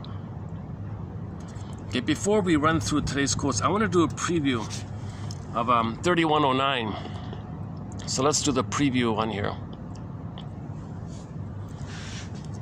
Okay, so these preview quotes that I've been doing lately are mostly by Mr. Lowen, Alexander Lowen, okay, from that book called The Betrayal of the Body, mainly. So this is also from that same book. Okay, so this one talks about the difference between children maybe mimicking you, imitating you, okay, versus like totally identifying with the parent, like being the parent, like fully being them. Like there's a difference like that. Okay, so you can superficially imitate something, as children do that, versus when there's too much pain with the parent, you become them. That's called identification. You don't want that identification. You don't mind the child picking up positive habits from the parent, but if the parent's too negative, they become the parent. Okay. Children are natural imitators. Children are natural imitators, and they will spontaneously pattern themselves on parental behavior and attitudes. Imitation describes a natural process, whereas identification refers to a pathological phenomenon. The child's meant to be himself. He's meant to feel safe, to know his interests, his curiosity, to discover himself, be himself, come from himself kind of place, instead of sacrificing and imitating or mimicking or identifying with the parent, just being like a carbon copy of the parent kind of thing. You don't want that. And this is commonly seen when people are adults and they say, oh my God, I'm thinking, saying, acting, behaving just like my parent. I was like, oh my God, what the hell? They might even look like the parent at the end.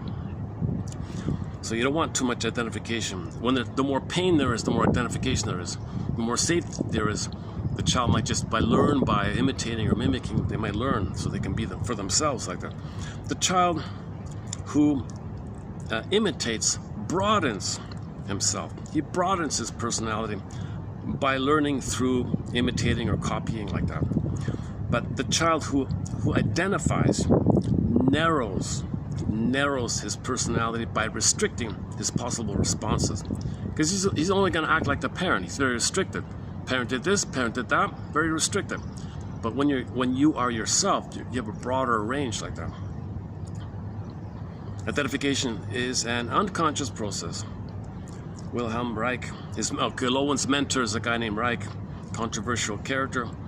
So Reich wrote a lot about the body's response to trauma, knowing about the trauma via the body. And wait a minute, if it's too tight here, and health is about being healthy and fluid in the body, and your psychology theories can't loosen your muscles, well, maybe you should loosen the muscles to allow some little flow like that.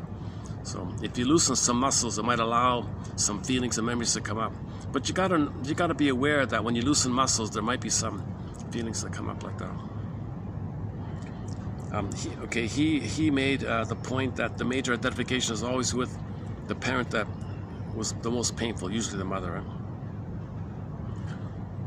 Okay, there is a saying that one can only fight the devil with the devil's weapons. Yet when a person adopts the tactics of that, they become that. Yeah, that's called. So he's in confusing way. He's talking about identification with the aggressor. How can he fight with the mother if he is the mother? What the hell? He becomes it. But he's hurt by the mother. He wants to rebel. He becomes her. He is her, but he's got to rebel against her. What the hell? That's the idea of one. Okay, one and then a minus one leads to zero. He's the aggressor and he's the victim to himself. He aggresses against himself. He's the aggressor and victim. So it's not going to work like that. Whoever identifies with the aggressor becomes the aggressor. Okay. Identification occurs when a child incorporates into his feeling and thinking a parental attitude in order to cope with the hostility underlying this attitude. So, I was just thinking about the thing on the side there. Hold on a second. Identification occurs when a child incorporates into his feeling and thinking a parental attitude in order to cope with the hostility underlying this attitude. In this process, the attitude becomes part of his own personality. As long as the identification remains unconscious, neither the child nor the adult has a choice in his manner of responding to situations.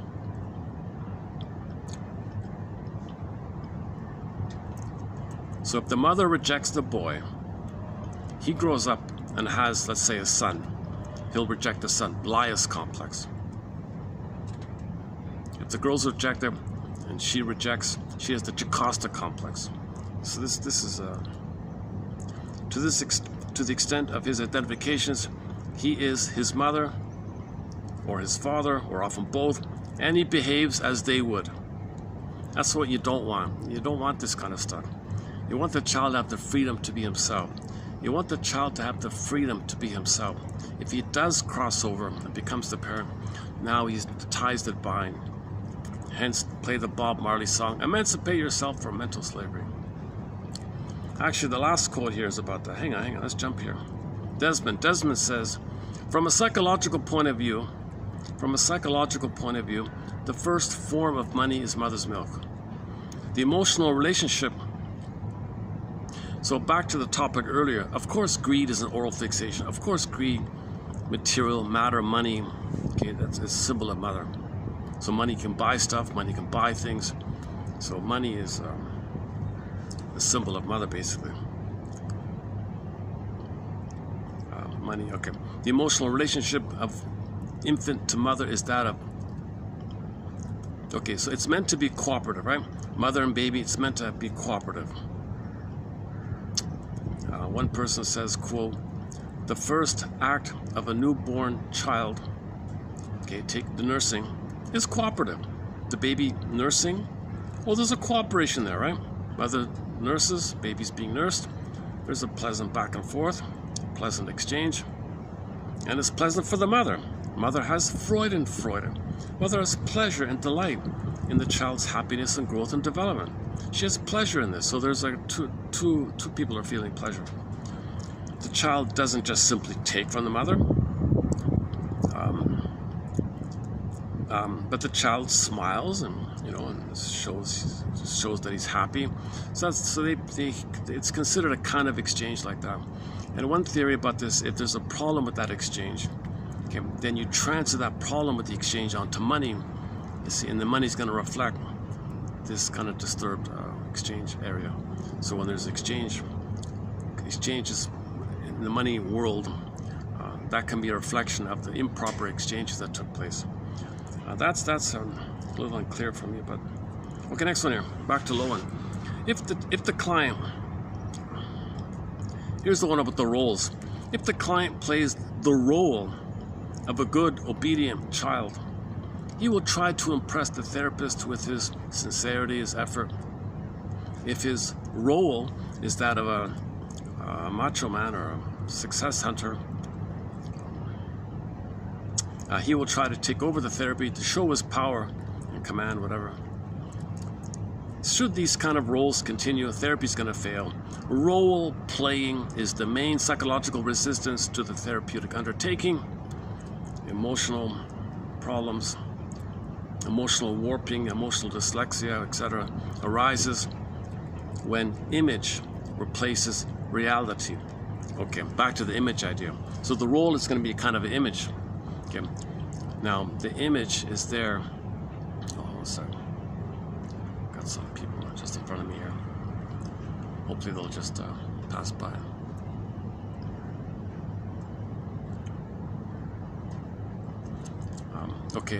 So there's a quote recently about the idea of the image. So the less you feel, the more you're going to have an image of taking refuge of narcissistic pride. You're a king and a god, you're so important. Okay, so you're taking refuge in the ancient, archaic fantasy time when you were a king and a god in a state of blissful union with the mother, and you felt like a king and a god, special, you're everything, like that. And you're omnipotent, unconditional, hallucinatory omnipotence of thought, magical thinking, things like that. So you take refuge in that, you regress to that. So you adopt that kind of image. It's a safety. That image is safety. Now, to have that image, you got to sacrifice your feelings. If you're sacrificing your feelings for the image, now the image becomes an idol. You worship this image as an idol, so you sacrifice your feelings like that. Hold on a second.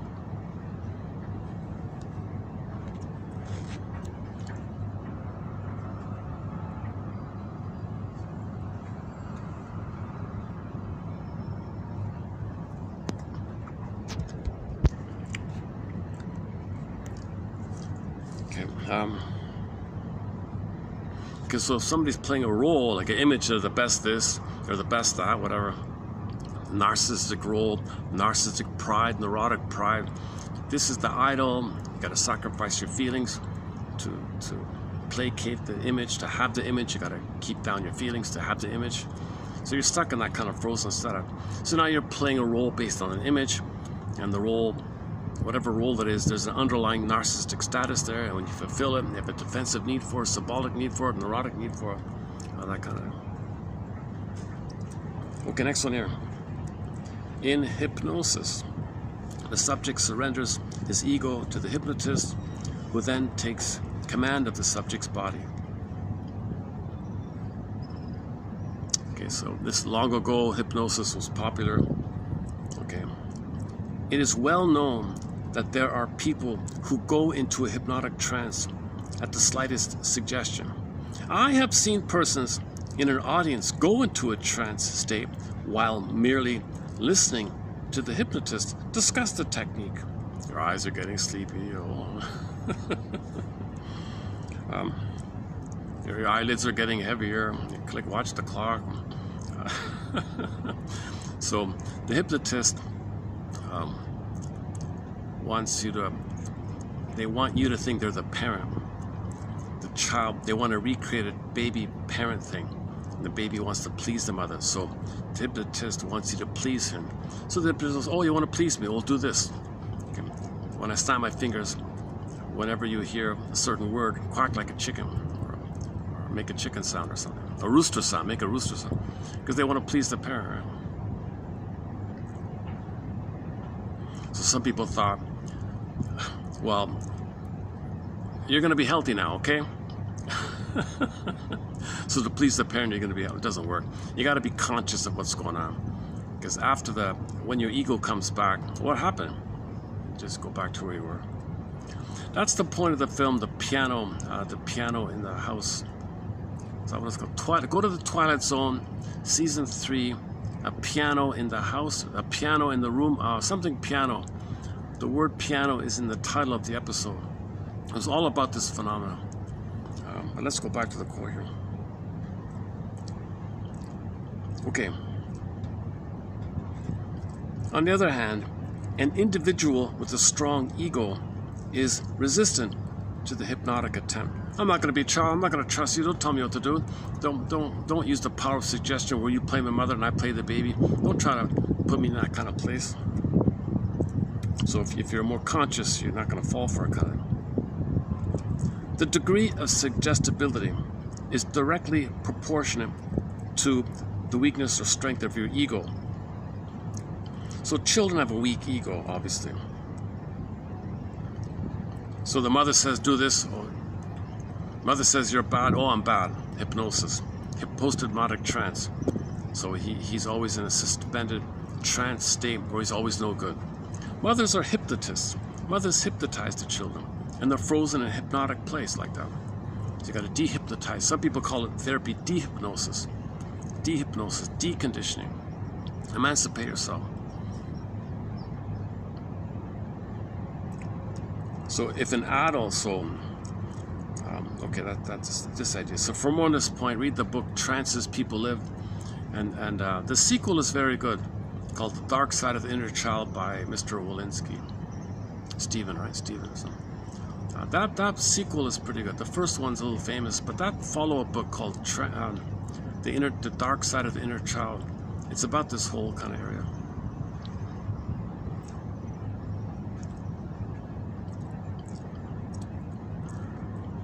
Okay, if an adult is hypnotized while he's disassociated, he's traumatized. Why do I have this quote in here? There must have been a reason at the time. Hold on a second.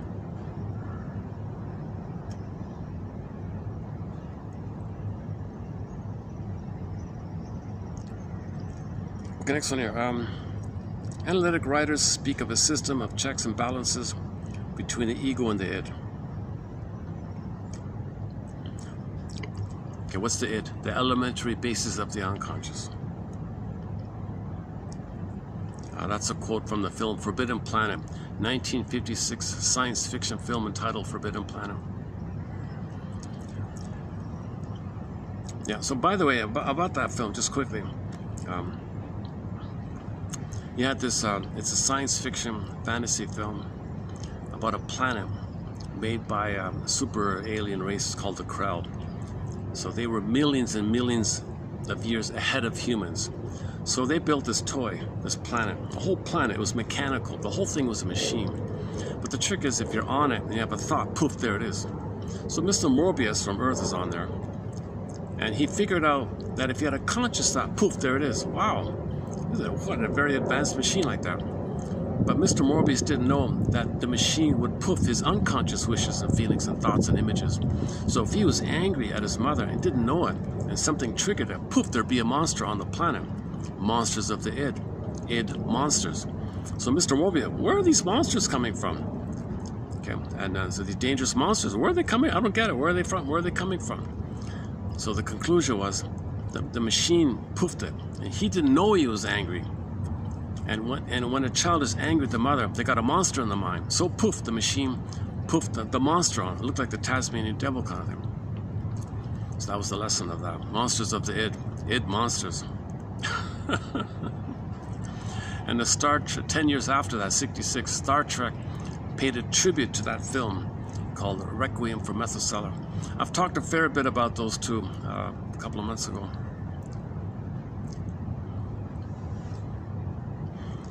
Analytic writers speak of a system of checks and balances between ego and the id. The id opposes the ego's image with the reality of the body. Okay. See, if you're getting sick in your body, your id is rebelling, your anger's in there, all you think. So, if somebody is a gambler, smoker, drinker, dysfunctional, pill taker, addictive, obsessive, manic behavior, stiff, muscular armor, oh, my mother, but they say their mother was an angel, their mother was a goddess, and they're gulping down quadruple burgers, they're gulping down sugary, high fructose corn sugar, they're gulping down, smoking, drinking. Oh, my mother was wonderful, she was perfect. Oh, gulping, and alcohol, drinking. My mom was an angel.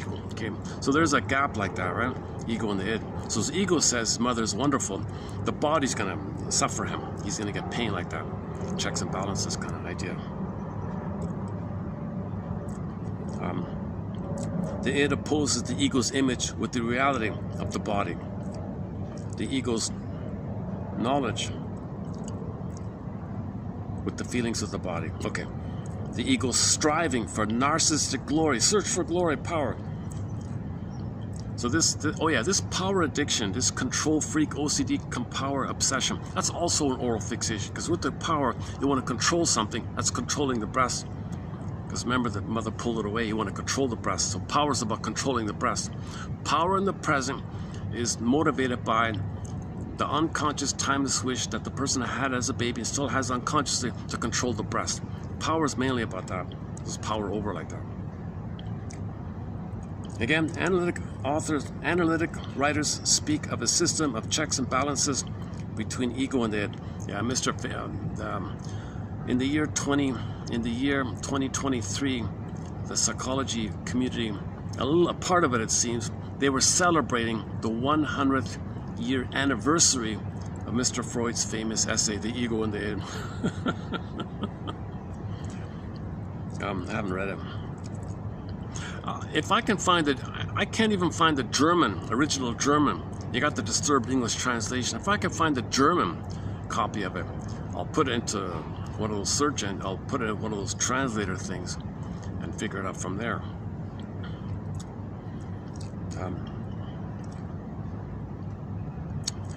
This system, start again, hold on.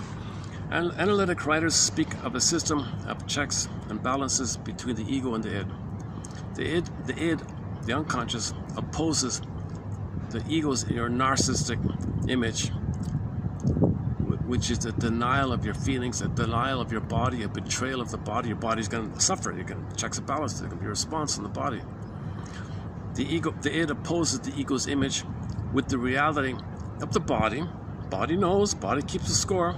The unconscious, id, body, it's all there in the body. The ego's knowledge with the feelings of the body. Okay, and the ego's striving for power with the id's striving for healing and pleasure in the body. So the body wants to have a balanced nature, healing.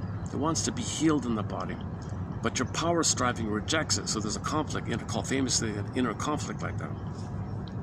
Your inner conflicts will they will follow you everywhere you go. Some people say, well, if I leave my partner, will I leave my inner conflicts? No, you cannot divorce yourself. You can divorce your mate, but you cannot divorce your inner conflicts. Your inner conflicts will faithfully follow you everywhere you go. So heal your inner conflicts. Divorce won't help. Save your marriage. Burglar's famous 40s self-help book entitled Divorce Won't Help. This system of checks and balances fails in a culture which values knowledge over feeling, power over feeling, and mind over feeling. Okay, you got to go back to Kirsten Wilson's speech. That was all about that. That last line I just read, her whole speech was about this. Her whole speech, her 10-minute theatrical comedy, insightful, interesting, wonderful speech. I think one of the greatest speeches in my opinion, right there, is all about that last sentence. We gotta respect the feminine, respect the body, the feeling, the feminine element. Respect the feminine. How do you check in with yourself? How do you feel? Notice your tension. Notice your tension. Oh, speaking of tension.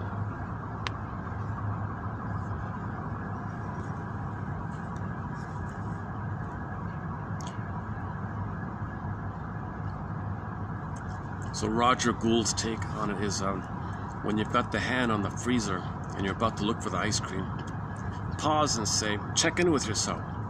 Are you physically hungry? No. Maybe your trigger, maybe something triggered you of how you were lonely and mother wasn't there. She didn't soothe you, she didn't comfort you and make you feel safe. Maybe that's coming up to you. And you're reaching, like the baby reaching for the apple. Back to that image, like the baby reaching for the apple. Do we have it here? Oh, did I lose it? What happened? Oh, we lost it. What son of a gun? Oh, there's the Kim Mitchell one. So like the baby reaching for the apple. Okay. And it was failed. Mother pulled away. Weaning trauma. Now he's reaching for symbols. So now the symbols can be the food, the burger, the cigarette, or the girly maggot, or the drinking, the woman drinking. So it could be anything. Could be food, comfort foods, like that. Give me a second. Let's bring up that. How did that happen? Oh, when I put the phone in the bag, lost there. Hang on a second.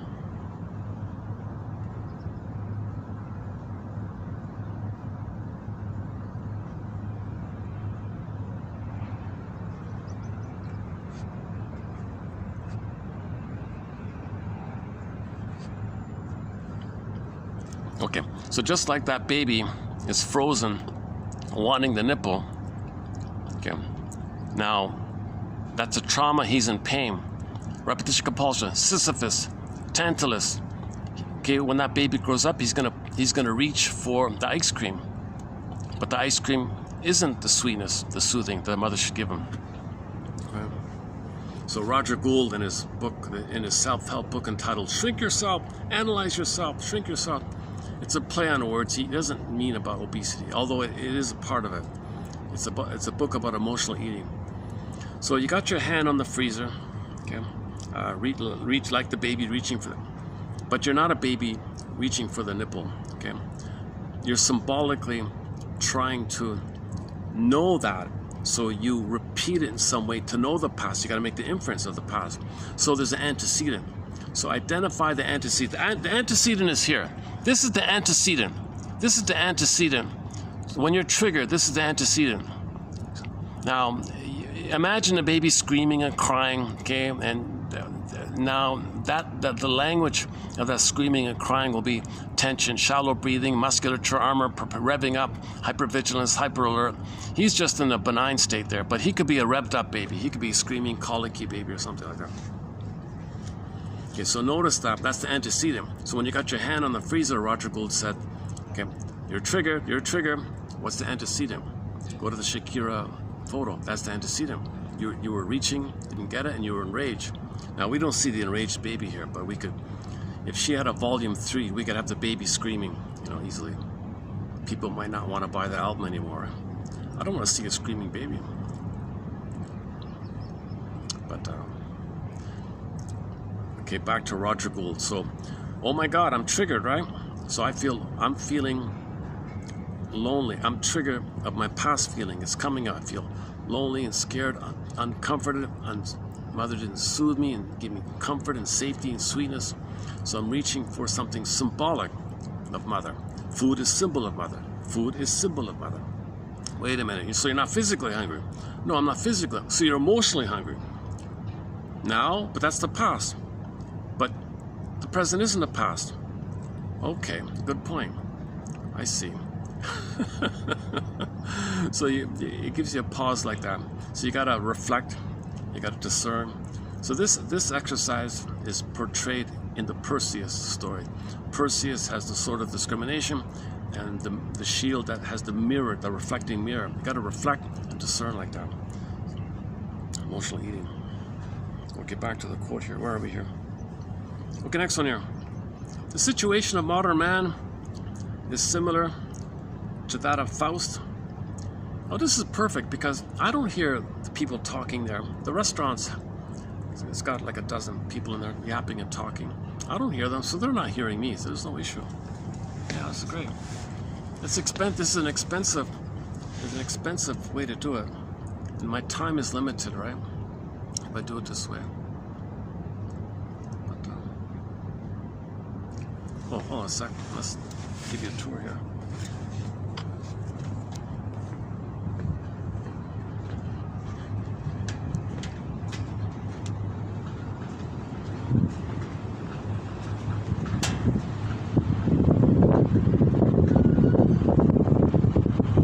Okay, at the end of the video, I'll do a slower scan, just give you a glimpse.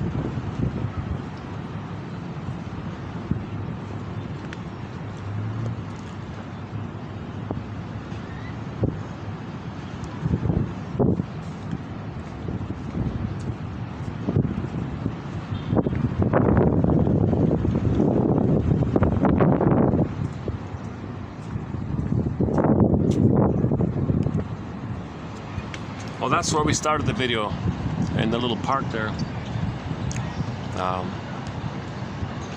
There's the SkyTrain. That's northbound.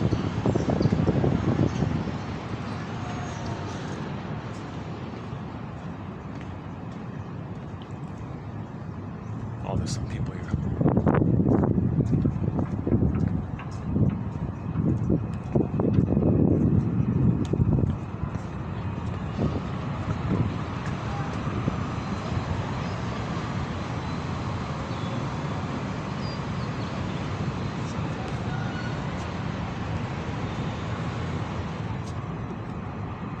Oh, I want to show you. I can't. Privacy. I can't show it to you. Okay.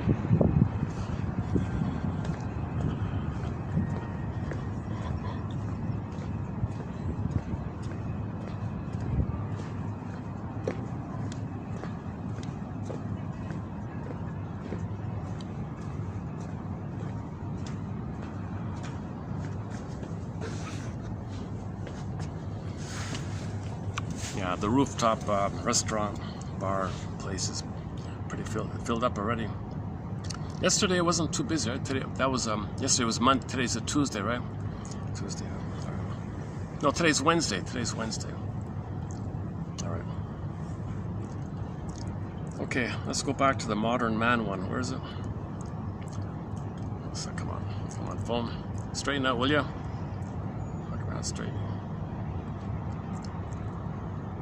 Come on.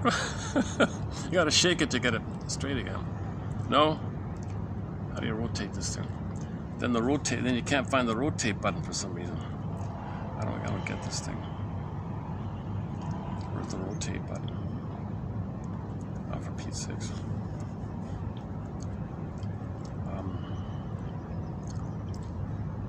Oh, here we go. All right.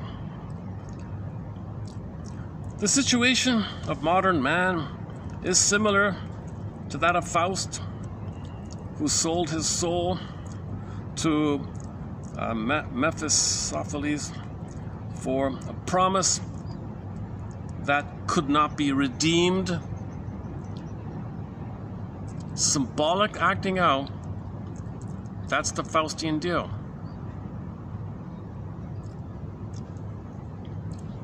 Symbols, having the power to search for symbol, being in a state of timelessness, live forever. Okay. You have the power in a sense that you preserve your image of that you're king and a god. You feel powerful. You're the mother who's the bigger power. You act like the mother, preserve your little power, being the bigger power. You're all this little power like that. That's the idol like that. But you got to sacrifice your feelings, sell your soul. Doing that's not going to give you your soul. If you got to sell your soul, making the deal is not going to give you your soul. If the cost is you got to sell your soul, obviously. Though, I should go back to paper. This phone thing is a little erratic on me here. I used to print them out. It was way more convenient. But I'm trying to wean myself off the the printer, the paper printout. The situation of modern man is similar to that of Faust, who sold his soul to Mephistopheles for the promise that cannot never be redeemed. Okay, temptation and so on. The ego, okay, your neurotic ego, your false pride, your false self, your idol in the mind. This was never meant to control your body. It wasn't meant to be like this. Your ego is meant to serve your body. Your ego is meant to serve the feelings. Okay? Made in king. Your doing comes from the feelings. So your doing serves the feelings. That's the way it's supposed to be. Okay? Your doing is heart-based, feeling-based, and body-based. So you're ethical, moral, and virtuous. It's supposed to be like that. So your mind is supposed to serve Pegasus. So when you resolve the mother complex, okay, Medusa was pregnant. Medusa was pregnant. So when you unravel this thing with the mother, Medusa's gone, and poof, Medusa was pregnant with twins. The twins were Pegasus and Chrysaor. Pegasus is the soul now you're feeling, and Chrysaor was the masculine putting it to form. Poof, the Chrysaor can be the muses, and each muse would ride a horse, the Pegasus horse. So you're putting it to form. So the muses express the soul like that. Maiden king. Maiden king. Okay. The feminine is maiden, the princess, the king means the doing, the masculine. So your doing comes from the feeling. If you, like Kristen Wilson said, if you're not coming from your feeling, if you're not coming from your body, if you're not embodied, okay, you're not making sense. And it's disembodied discourse that's causing all these problems. That yesterday's speech. If you're not in your body, you're not making sense. So the not making sense is not supposed to be like that. The way to make sense is to come from your body. You want to be embodied. You want embodiment. So it's all about getting back in the body. That's where your feelings are. Easy to say, of course. So no one says, well, loosen some of those muscles up. Breathe a little better. Do some of those gentle exercises. Do some muscle releasing exercises. But you gotta tie it in with what comes up when that's the case. You can't just magically do yoga and you gotta be aware of what comes up to you. So you might get dreams when you release a muscle. So notice the dreams. Help you to get the story like that.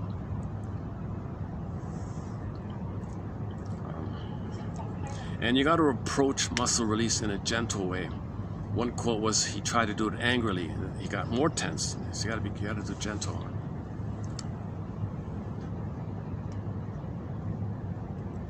That's why the sun salutations are so popular. You know, you reach up, a slight back bend, it helps you to breathe, things like that. But the image for health is the Tai Chi, the moving meditation, the flowing moving meditation. As exciting as it might be, as tantalizing it might be to watch the Shakira do her pole dance, stripper innuendo thing, I think what I saw earlier, those three ladies doing the flowing thing, like a Hawaii, they looked like the Hawaiian kind of thing. No, they weren't. No, correction. They were doing like a flowing thing, like be like water, be like bamboo. They were doing like a flowing thing. They weren't doing any suggestive kind of thing.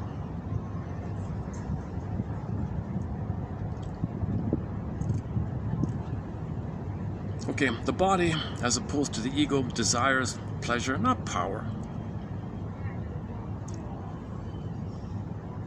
Bodily pleasure is the source from which all of our good feelings and good thinking stems.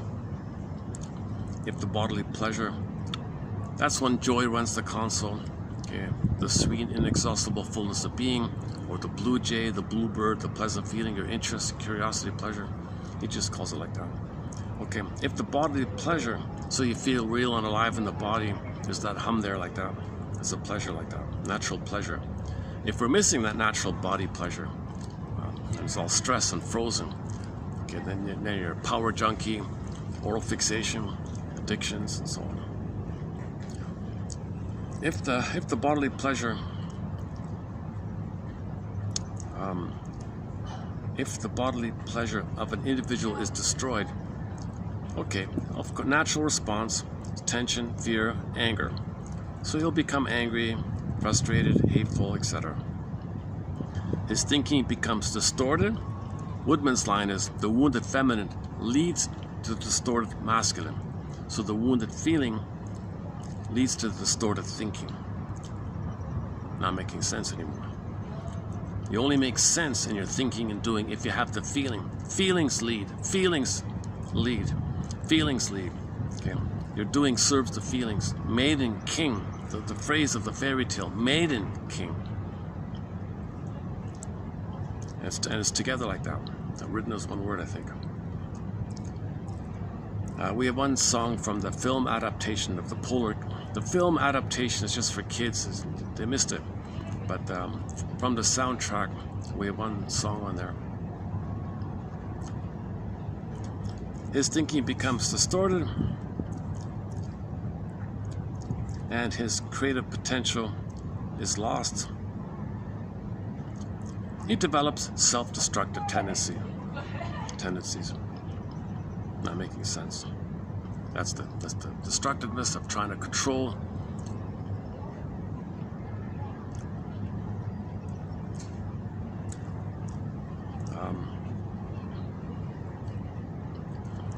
Okay, here's that freedom one. The word freedom seems to correspond to a common feeling in the client who wishes to be rid of some symptom or problem in personal relationships. The use of the phrase freedom from, okay, seems to capture what the client desires in that he or she wishes to be free of some kind of restraint, some compulsion, limitation. Okay, he wants to be free from the mother in the mind. He wants to emancipate himself from that traumatic script. So when people say they're jinxed or cursed, possessed, no, it's arrested development, it's trauma. You want to be free from that script. So you got to identify it first of all. The parents' one more here. The parents' oral fixation. The parents' oral fixation, especially that of the mother, had a double fixating effect on his orality. On the one hand, the mother was ashamed of the boy's thumb sucking. Look at that, eh? So, the weaning trauma, the boy turned to his thumb. The mother saw that. She felt shame, embarrassed. She hated it. So she punished him for that. She would become very angry with the boy and banish him from her sight.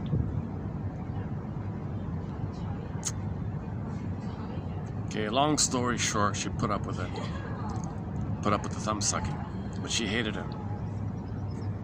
She couldn't bear to stop him because of too strong an identification with an exaggeration of this frustration. The baby was desperate. He was desperate. My God. My God, you're going to take away his fantasy of mother. The mother's going to take away the fantasy. So mother says, baby, I'm going to take away your mother. What about my fantasy? I'm going to take away that too. Okay, then the mother says, all right, keep the fantasy for Pete's sakes. This is just emotional abuse, emotional neglect, psychological. It must be something psychological. So he'll develop an oral fixation. Constantly choosing people who will reject you, oral fixation. Constantly rejecting others, oral fixation. Because others are you and you're the mother who rejects, oral fixation. The mother's ambivalent feelings increased the boy's fear of loss and love, and it also increased his oral intensity through identification with your rejection. So she's making it worse, right? She's making it worse. So that kid in this Alpert quote, Alpert quote, this kid's going to be an addict. This kid's going to be, he'll be a cigar, a smoker, constant, whatever. Or if not, if that's repressed, if he's terrified of putting something in his mouth like that, okay, then he might just go gambling and search for money, be a success hunter, bargain hunter, haggle, feel entitled. Everybody is the perpetuator, refusing mothers who's going to haggle and wrestle money. Give me a discount, haggle. I want to get something. So he's dysfunctional. He thinks everybody is the rejecting mother. So he fights with everybody wanting a discount. Give me more discount. He's entitled. So go to the bargain hunter quote from Burglar, and we have two there: the bargain hunter quote, the haggler one, and the success hunter one, where you can never admit tender feelings. So, as a defense against the pain around admitting the truth, he's got to be active and aggressive to never know that he was hurt. He's in a permanent aggressive mode called the success hunter.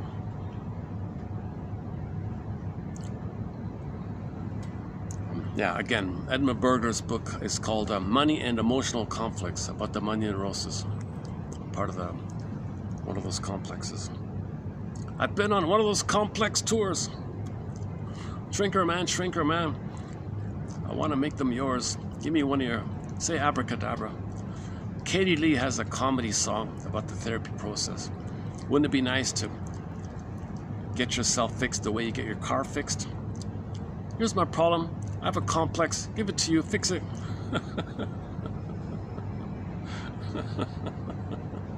It's called Shrinker Man. Wisen me up if you can. Should we play it quickly? Let's take it up. Shrinker Man. We have 5 songs by the singer Katie Lee about therapy. Parody, funny comedy songs about parody. One of them is Shrinker Man. Do we have it here? Hold a second. Katie Lee, where are we here? Shrinker Man. Scrolling down to the S's. Here we go. Shrinker man, shrinker man.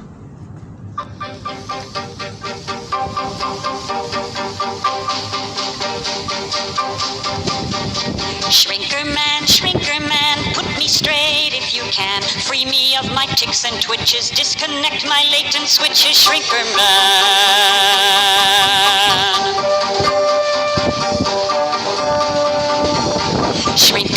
Shrinker man, wise me up if you can. Air my problems and excuse me, sympathize and unconfuse me. Shrinker man.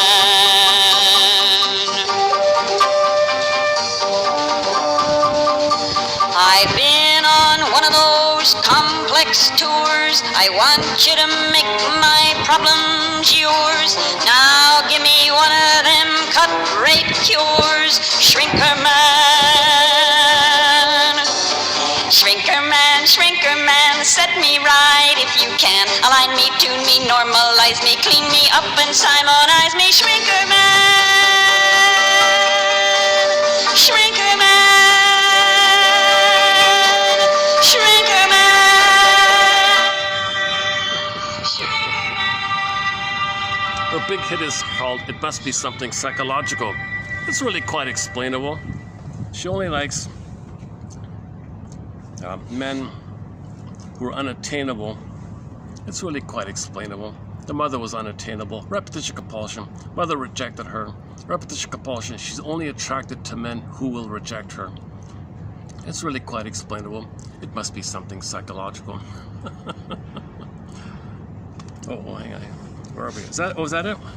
Are we finished? Oh, sorry. Oh, this again. Okay. Oh, here we go. Okay. Let me let the iPhone read out these quotes. Not bad. Today's batch are pretty solid, I thought. Mostly from Lowen and a couple of others. Okay. Let's let the phone read it out. It begins with children are natural imitators. That one there.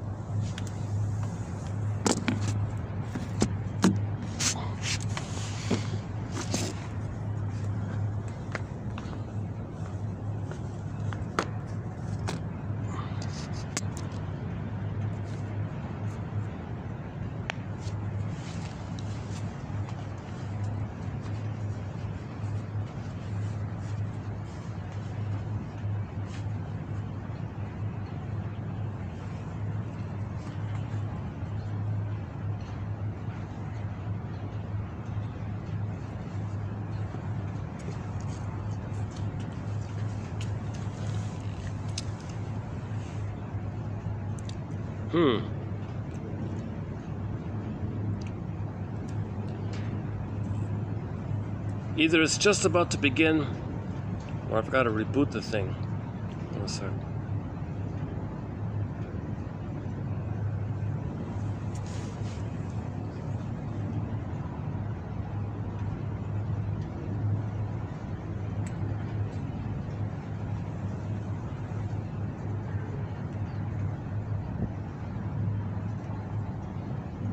Wow. Okay, let's just reset it then. Hold on a second. Sorry about that.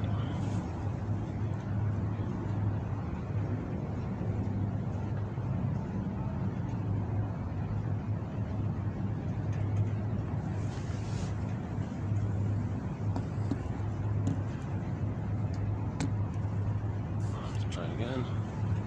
Children are natural imitators, and they will spontaneously pattern themselves on parental behavior and attitudes. Imitation describes a natural process, whereas identification refers to a pathological phenomenon. The child who imitates broadens his personality by learning through copying. The child who identifies narrows his personality by restricting his possible responses. Identification is an unconscious process. Wilhelm Reich made the point that the major identification is always with a threatening parent. There is a saying that one can only fight the devil with the devil's weapons. Yet when a person adopts the tactics of the enemy, he becomes like the enemy. Whoever uses the devil's weapons becomes a devil. Identification occurs when a child incorporates into his feeling and thinking a parental attitude in order to cope with the hostility underlying this attitude. In this process, the attitude becomes part of his own personality. As long as the identification remains unconscious, neither the child nor the adult has a choice in his manner of responding to situations. To the extent of his identifications, he is his mother or his father, often both, and he behaves as they would. If the client plays the role of the good, obedient child, he will try to impress the therapist with his effort and sincerity. If his role is that of the business tycoon, he will try to take over the therapy to show his power and sense of command. Should this continue, therapy will fail. Role-playing is the main psychological resistance to the therapeutic undertaking. Emotional illness arises when image replaces reality, when projection and identification prevent an individual from being himself. These have no place in the therapeutic situation. In hypnosis, the subject surrenders his ego to the hypnotist, who then takes command of the subject's body. It is well known that there are people who go into the hypnotic trance at the slightest suggestion. I have seen persons in an audience go into a trance state while merely listening to the hypnotist discuss his technique. On the other hand, an individual with a strong ego is resistant to the hypnotic attempt. The degree of suggestibility is directly proportionate to the weakness of the ego. While this weakness in children represents a lack of ego development, in the civilized and adult state, it is due to the dissociation of the ego from the body. Analytic writers speak of a system of checks and balances between the ego and the ID. The ID opposes the ego's image with the reality of the body, the ego's knowledge with the feelings of the body, and the ego's striving for power with the ID's striving for the pleasure of the body. This system of checks and balances fails in a culture which values knowledge above feeling, power above pleasure, and the mind above the body. The situation of modern man is similar to that of Faust, who sold his soul to Mephistopheles for a promise that could not be redeemed. Though the promise of pleasure is the temptation of the devil, pleasure itself is not within the devil's power to give. The ego was never intended to be the master of the body, but its loyal and obedient servant. The body, as opposed to the ego, desires pleasure, not power. Bodily pleasure is the source from which all our good feelings and good thinking stems. If the bodily pleasure of an individual is destroyed, he becomes an angry, frustrated, and hateful person. His thinking becomes distorted, and his creative potential is lost. He develops self-destructive attitudes. Alone. The word freedom seems to correspond to a common feeling in the analysand who wishes to be rid of some symptom or problem in personal relationships. The use of the phrase freedom from seems to capture what the analysand desires, in that he or she wishes to be free of some kind of restraint, compulsion, or limitation of thought or action. R. Kennedy. The parent's oral fixation, especially that of the mother, had a double fixating effect on Carl's orality. On the one hand, she was ashamed of his thumb sucking. She would become very angry with the boy and banish him from her sight. On the other hand, she could not bear to stop him because of too strong an identification with an exaggeration of his frustration. The mother's ambivalent feelings increased the boy's fear of loss of love, and it also increased his oral intensity through identification with the mother's. The mother's strong aversion to male aggression carried an implicit sanction of her son's thumb sucking as the less threatening to her. A. Alpert. From a psychological point of view, the first form of money is mother's milk. The emotional relationship of infant to mother is of a cooperative nature. Ashley Montague. The first act of a newborn child, drinking from the mother's breast, is cooperation and is as pleasant for the mother as for the child. The child does not simply take from the mother in the form of attention, warmth, and food, but they give love to the mother in the form of smiles and other types of affection. W. Desmonde. TQ 3110. Okay, now let's play today's quotes. I'm gonna be a little lazy here and let the iPhone read out today's quotes for below. So today we're doing, what are we doing here? Today we're doing, hold a second, whatever it says. Oh, 3077, right? Okay. So I'll just let her read it out here. Same kind of thing here. Do you prefer the... Okay, let's change up the male, female voice. Let's try a different voice here. This is mainly from Ian Suttie's book called The Origins of Love and Hate. So keep it in mind, it's an old 1935 book. This is mainly from this one here. So let's give this a try here. So the macho man, the he-man, okay, it's because of the taboo on feeling. You see, people are afraid to feel because if the baby feels, the mother violates so intensely. That's a psychological incest. That leads to that kind of complication. So they're terrified of feeling. So the macho man is a cloak over that. Okay, euphemistically referred to as manliness.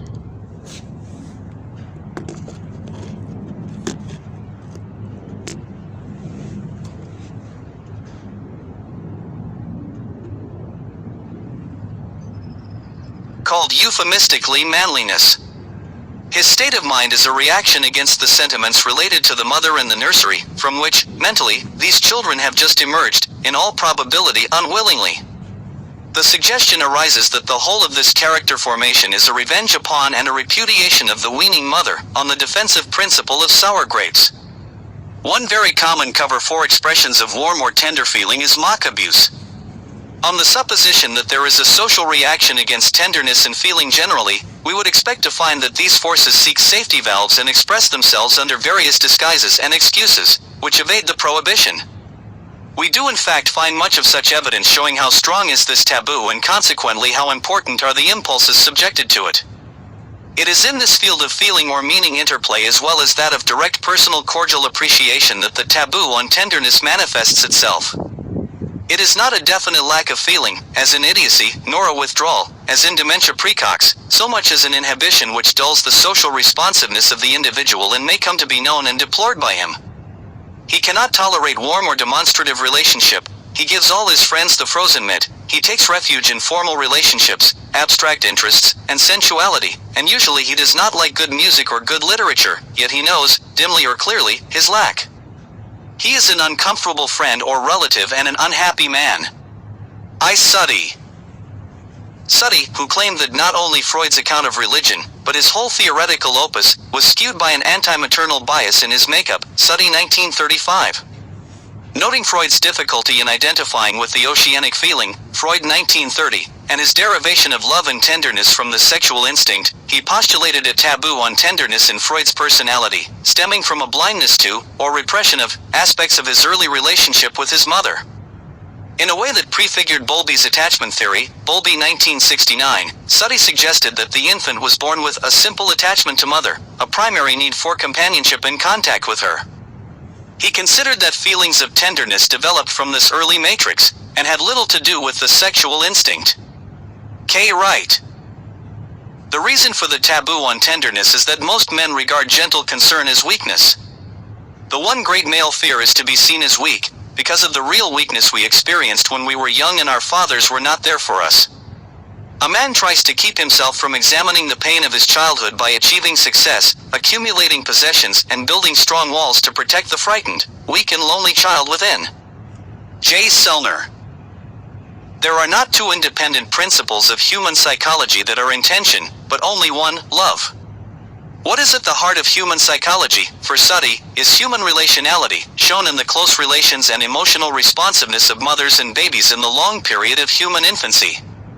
Hate, in contrast, derives from the frustration or breaking of love. The process of parturition or psychic weaning must be intensely painful. C. Gilligan. Suttie, 1935, referred to what he called the taboo on tenderness, which he considered to be a defensive posture for avoiding excessive involvement with someone else, and which he considered to be the result of experiencing the painful breakup of an early, close relationship. Since he believed that everyone experiences such pain when the early ties to the mother are loosened, he considered this to be a universal attitude, though it is clearly more pronounced in some people than in others. For Suttie, this taboo regulates the degree of closeness with which a person feels comfortable. J. Birchnell. Ian Suttie suggested that there is a taboo on tenderness far more stringent than that against sexual feelings and impulses. Suttie is considered by many to be one of the most pivotal figures in the movement away from mechanistic drive theory to an object-related attachment theory. He hypothesized an impulse toward tenderness and affection that was social rather than biological in nature and was derived from self-preservation instincts rather than genital appetite. The aim of this impulse was considered truly interpersonal and required, for its satisfaction, the awakening of an adequate response of appreciation and tenderness in the other person. P. Coughlin and D. Selva. Ian Suttie, 1935, understood human beings as motivated primarily by the need and desire for companionship and love. He saw hatred as frustration in the search for love. He thought that society underappreciates and undercompensates the work of mothers and nurses, and he attributed this phenomenon to a general aversion to tenderness, noting that society views as unmanly tenderness. D. Orange. TQ 3077. Yeah, that last one's good, right? Anger is the search for love, right? How do you say it again? Hatred, anger, frustration. Oh, so hate or anger, okay, is frustration in the search for love. Frustration or tension in the search for love. Or stress in the search for love. Immense distress in the search for love. So one helpful thing is downgrade hate to distress and frustration in search for love. Hate is stress, frustration, fear, and search for love. Right? Yeah. What was the other one? Yeah, there's a key one there. There are not two independent principles of human psychology that are in tension, but only one. Okay, that's love, right? What is at the heart of human psychology is human relationality. Human relationality. So Fairbairn updated this with his famous line, life force is object seeking, the mother seeking. The baby reaching for the nipple, that's the object, the breast. The first mother is the nipple. The first mother is that apple, that in that image. Okay. Right from the very beginning, okay, Fairbairn thinks if the baby did not get birth trauma, he may sense a whole mother. But usually there's too much stress. He focuses on the part for survival. The first part is the breast. But if he's even more stressed, the first part of the part is the nipple. So in that case, the first mother is the nipple. So when the apple is pulled away, he was reaching for this part object relating. So it's a relationship between baby and the mother, baby and the mother, baby and the apple.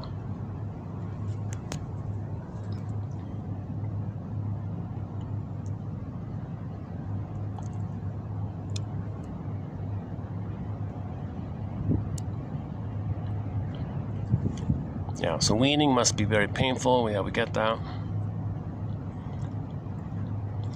And babies need to be with their mother. Babies can't be on their own at birth. Okay, that's his phrase, taboo on tenderness. We can paraphrase it, taboo on feminine, taboo on feeling, taboo on feelings. We're afraid. It means we're afraid of it. So we do defensive things. The defensive things Bergler calls pseudo-aggression, confession to a lesser crime. See, the major crime would be the tenderness. That's a major crime, I don't want to feel that. Okay, confess to the lesser crime. Okay, where you'll deny. It's crazy. Okay, that's called the rescue station. So let's clarify that for a second. How's the lighting's not too good? How's the lighting? Can I get better lighting around here? Is this the best lighting I can get? Let's try this. How about this? Let's try this too. Is that a little better? Oh, not really. Hey, what if I do this? That's not gonna work. Does that work? That doesn't work.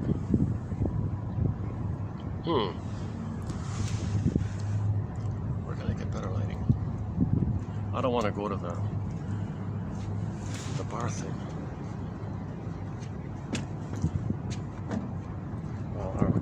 All right. So just quickly, second thought. Let's see, what time is it?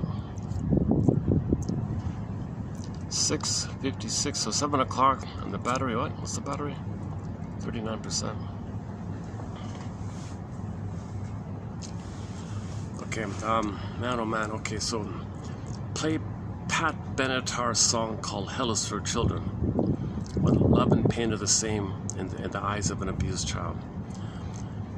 Baby expects love. What does he get? Pain. How does he cope with that? Oh, we'll just say pain is love. Whoa, major crime. Pain is love. Misery, despair, pain. No, that's love. He can't know this setup. He cannot know this quote-unquote major crime. So he confesses to the lesser crime. That's a defense against that. So that phenomena of love and pain are the same is called psychic masochism, the liberalization of this pain, thinking the pain is love. He can't admit this. No one can admit this. No one wants to believe this. No baby can believe mother's soul that pain is love. No baby wants to believe that. I can't believe that. Baby's saying to himself, I can't believe that. I expect love. Oh, that's pain. Well, I assume that's love then. That's the major crime. But the reality is his system couldn't handle that. So he's got to cloak it over with a defense mechanism. That's the rescue station, confession to a lesser crime called pseudo-aggression. The original one, he was passive. He can't be passive. He's got to be active. Everybody's active. They got to be active. They can't just totally be passive. So he has to be active to make him unaware of the passive, the original passive. So his confession to the lesser crime, whatever form it takes, oral fixation, erotic living, defensive living, symbolic acting out, He-Man routine, muscular armor, walking like a stick, whatever the defensive system is, it's all there to make you unaware of the major crime. So you now have defensive needs, symbolic needs, neurotic needs, okay, neurotic pride, and you're searching for those kind of needs. You're searching for those kind of needs to maintain that defense.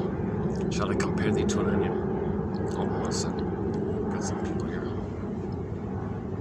It's too bad with the lighting, eh? Wish I had better lighting here.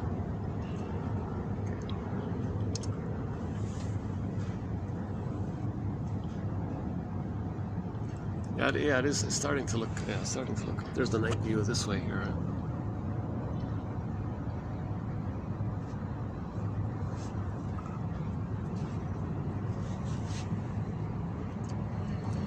So Mark Twain calls this setup the misery machine.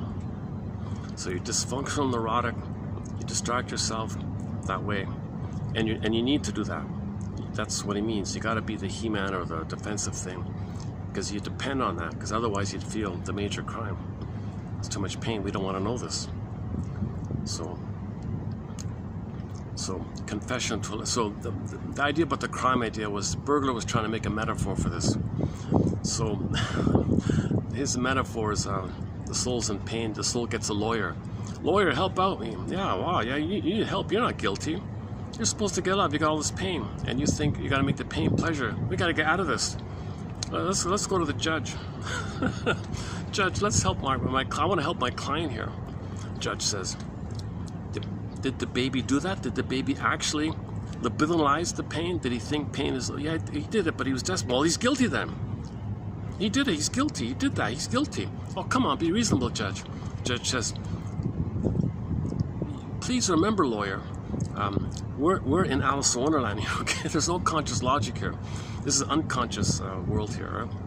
Well, come on, Judge. It's not fair for the soul to be guilty all the time and suffer all the time because he made that confusion. He's a poor little helpless, little innocent little soul like that. Well, did the baby save the mother, cure the mother, fix the mother, heal the mother? Because he's a king and a god, he can do anything. No, he tried. He tried to save the mother. He could. Oh, guilty. Well, how can a baby save them? But he didn't save, so he's guilty. He keeps saying he's guilty. Jesus. Come on, Judge. Okay, long story short, the lawyer's kind of getting tired here. The judge, super ego, says, I can't tolerate this. He's guilty. He did that. That's what happened.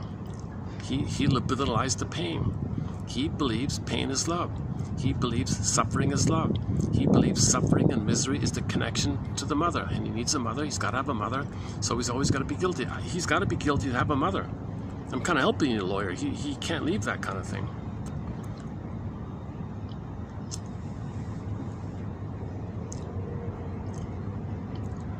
Maybe I can change seats here. I better move my bag if I'm going to change. Okay, let's try the other end. Got somebody just right beside me here. Hold on a second. Okay, let's try another spot here.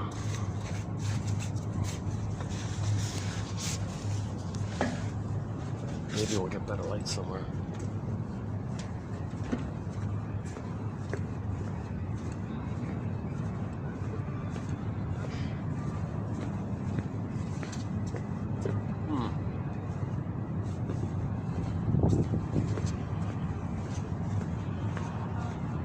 What about here?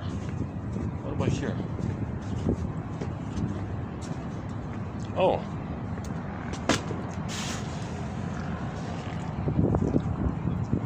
Is this better light here? Can I go down here? Hey, maybe I can just go down here. Yeah, hold on a second. Jesus, hold on a second.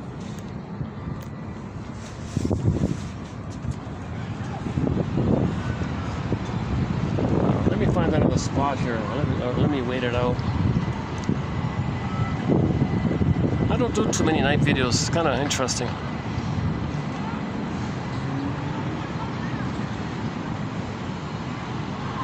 You know, when I walked over to this side, the guy just followed me. Jesus Christ.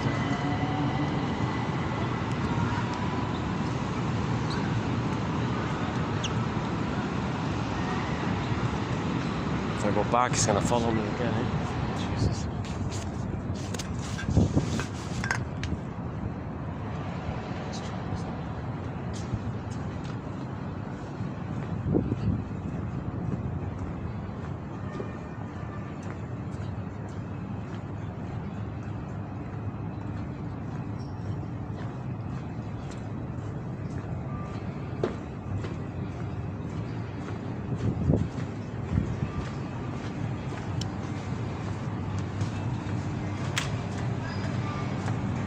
Button here somewhere.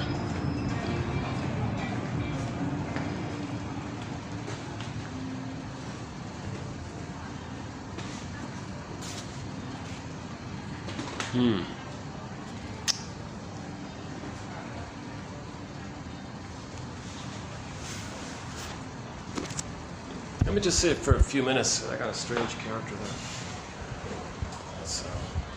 I'm right at the entrance here. I won't last here too long. Where were we? About Edmund Burger's theory called psychic masochism and pseudo-aggression being a defense against it. And the whole setup is the misery machine, Mark Twain's misery machine. Misery doesn't seek us, we seek it. So back to the courtroom thing. The judge said, the lawyer for the soul says, "Come on, judge." Waiter coming here. All right. Let's cut the. Is there anything we can do for the poor soul here? What do you have in mind? I don't know. I've tried everything. Judge says, "Okay, tell you what. He's guilty. He's going to suffer, but we'll just let him confess to the lesser crime of pseudo-aggression. But the punishment's still the same." Oh, for Pete's sakes. Well, we're distracting him. You see, lawyer, we're going to distract him. He won't be aware of it. He'll suffer, but he won't be aware. He can't be aware. So we got to protect him. We got to protect him by letting him think his neurotic living, his defensive living, his fantasies, idol worship, the idol in the mind. He's a king and a god. And he's going to play a role or something, or be like Peer Gynt, or be Don Juan, or be a womanizer, or be a playgirl, or playboy, or smoker, gambler, or success under bargain hunter. He can do some kind of dysfunctional thing, eater, smoker, drinker. He can do those kind of things and focus on that. Focus on that. I never know that the reason he's doing that because of the major crime. This lawyer goes to the soul. "Sorry, I tried."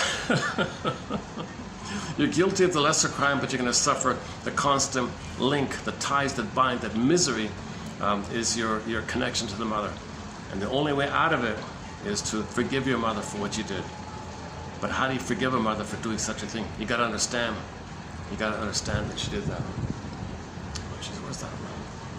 If I sit here, the waiters freak out. I got to find some other place. 3 of them just passed by. Okay, where's the 4th one? Oh, hi. Oh, one second.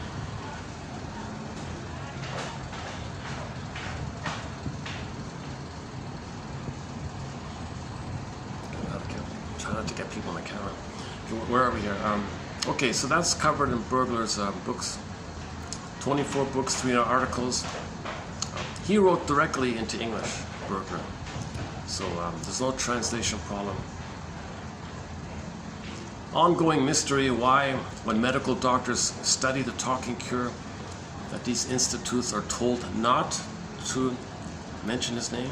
Can you believe it? Shadow banned or something.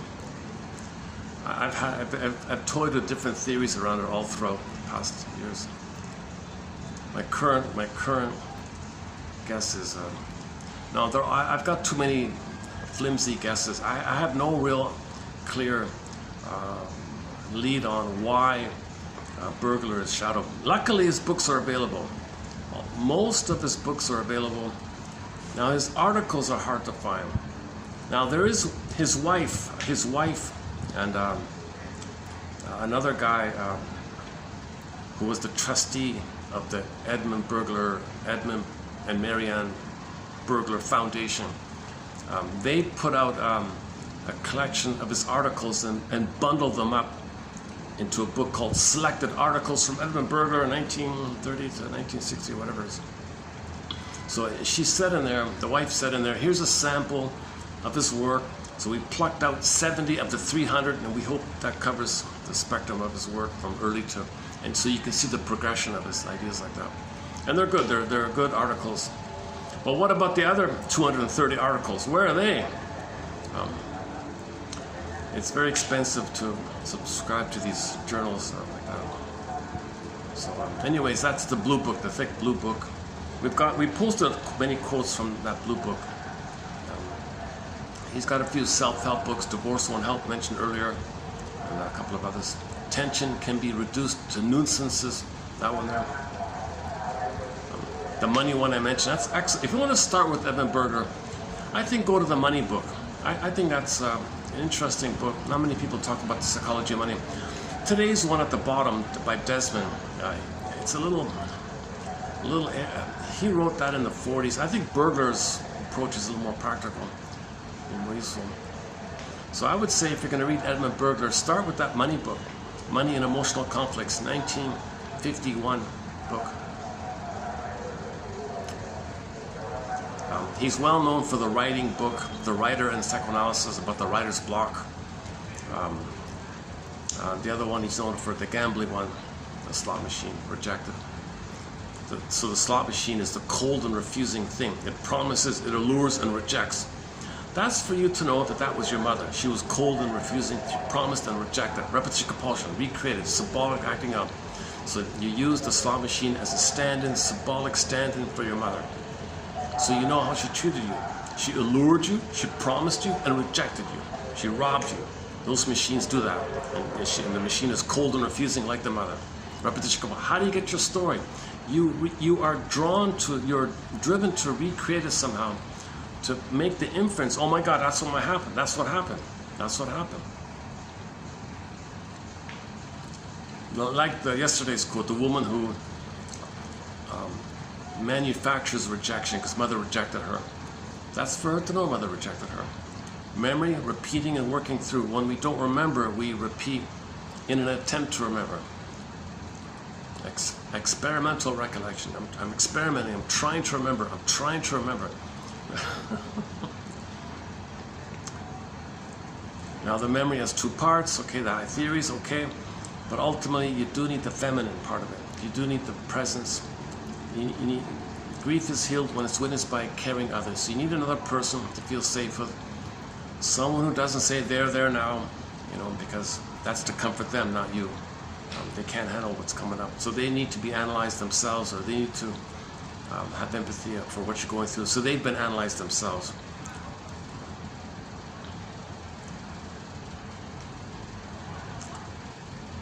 That's a level of safety somebody needs to do the belly, sobbing from the belly, the pit of the belly. You gotta sob and weep from the pit of the belly. It's a deeper kind of thing.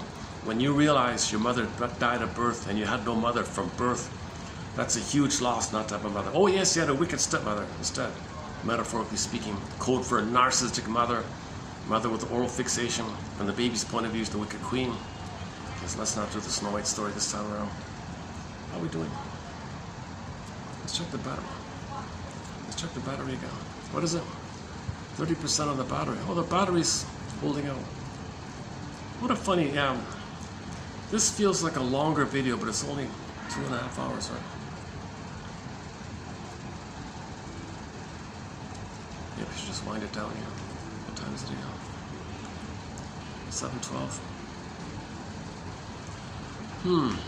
Okay, let's just start to wind this down here.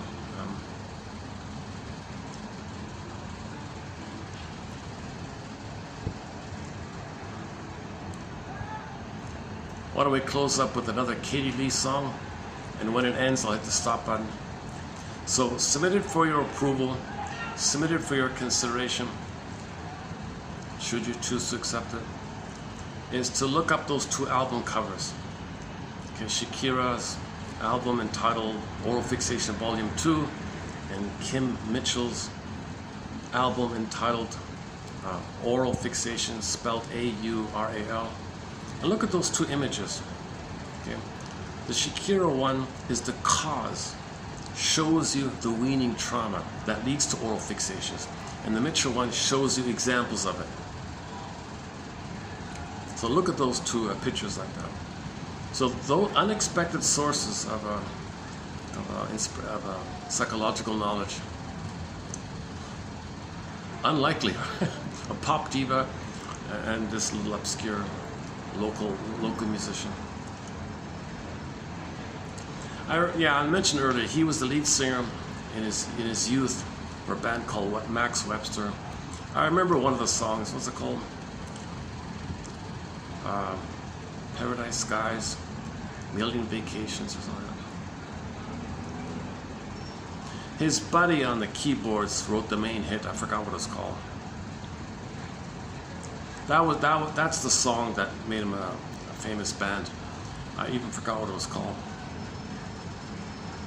But he did most of the songs. Anyways, they broke up. The 2 of them broke up. He went on his own. So most of the time he was on his own.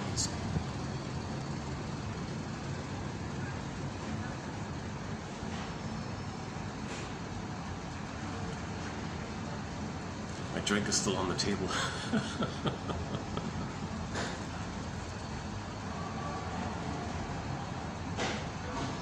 Oh, somebody's going to go on a second. Let's do it. You can't see them, right? If I do it like this? Yeah, I don't think you can see them, right? Okay, wait a second. So let these people pass it.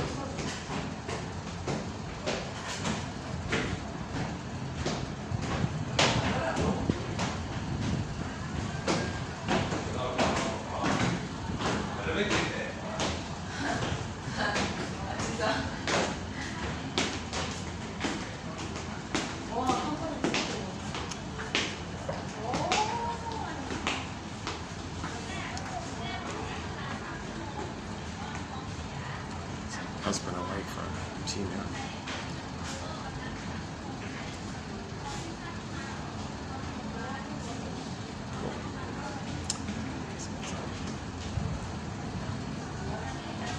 I'd like to go back to where I was, but it's gonna be used already.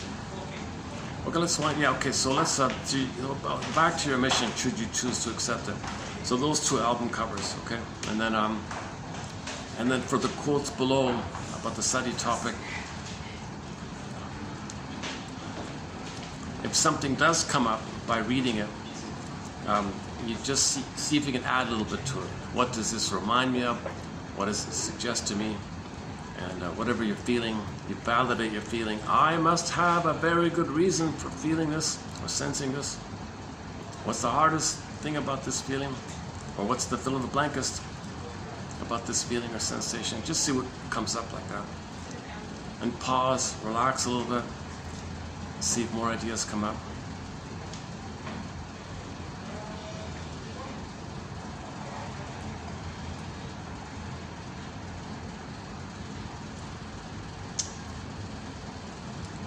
Okay, where are we? Okay, so let's let's do that then. Okay, let's play another Katie Lee song, and we'll finish it up. One second, let me find my phone. So thanks very much.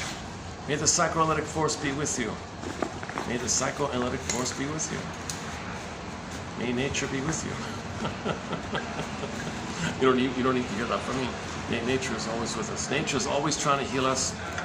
We have to identify how we're getting in its way. So the script, the traumatic script, is getting. So we have to identify that block, and loosen it up. Nature will heal us. So the muscular, I think he's kind of right. We got to loosen those muscles.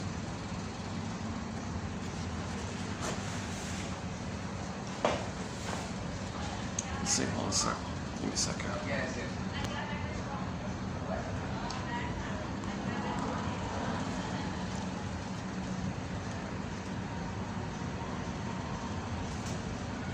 Okay. It must be something psychological. Do we have it? Hang on a second. Katie Lee.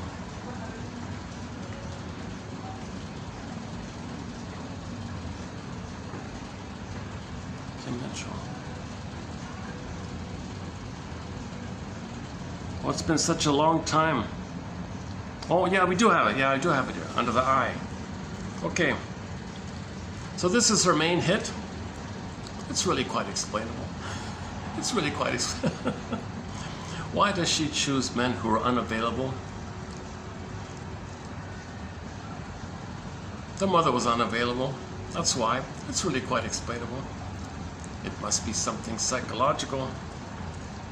So Janoff would say, part of this trauma is that the oxytocin set point is too low, and this cortisol set point in the brain is too high. So when you connect, you can't connect because you don't have the chemical wherewithal. Okay, the oxytocin, need it. So you stress, don't trust, reject. You don't have the oxytocin. So you connect, stress, you can't, no oxytocin, stress. So that's repetition compulsion. It's really quite explainable. So, hold on a second.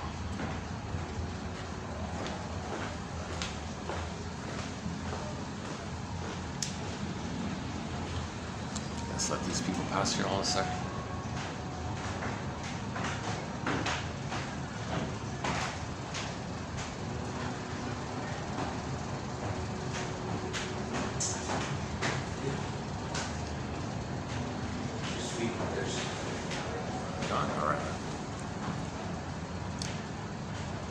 I don't want to sit here because it's right at the door here, right? Jesus. Okay, let's play it outside. Play it outside. When the song ends, I'll hit the stop button.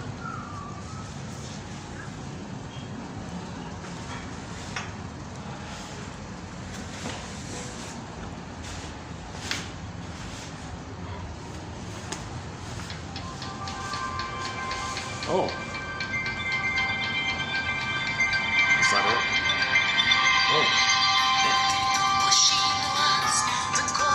Great song, Sylvie Bernard. Sylvie Bernard. Is my chair safe here? What's that?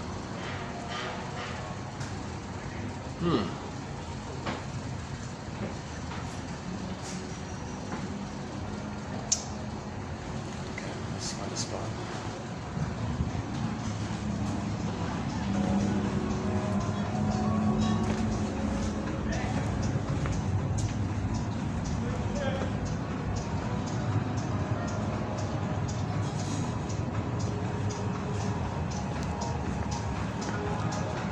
Let me take it to my chair.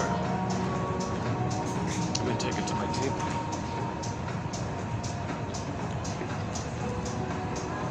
I gotta get my chair. Someone's gonna take it, right? Hold on a second. Let's do this.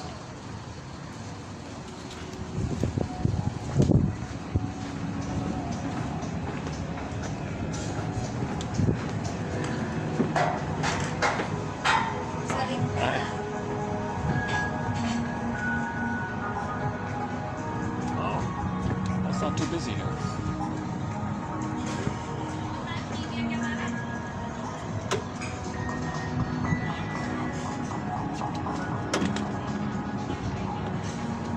All right. Let's just sit here.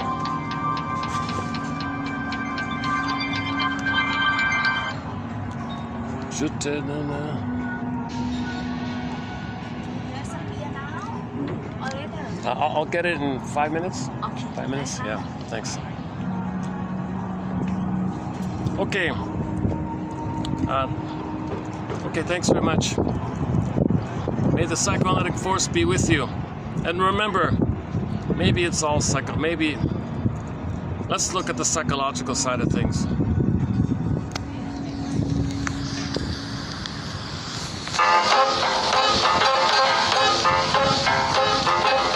It must be something psychological. It may be something very physical that makes me feel the way I do whenever I'm in touch with you. I think it's something strange and mystical. It might be something very chemical. What is this force between us two that makes me gravitate to you? I know you're not my ego ideal, you're unlike my father or brother, but the way I feel does not become a sister, a pal, or a mother. Still, it must be something psychological. It may be something very physical that makes me feel the way I do whenever I'm in touch with you. It's something psychological.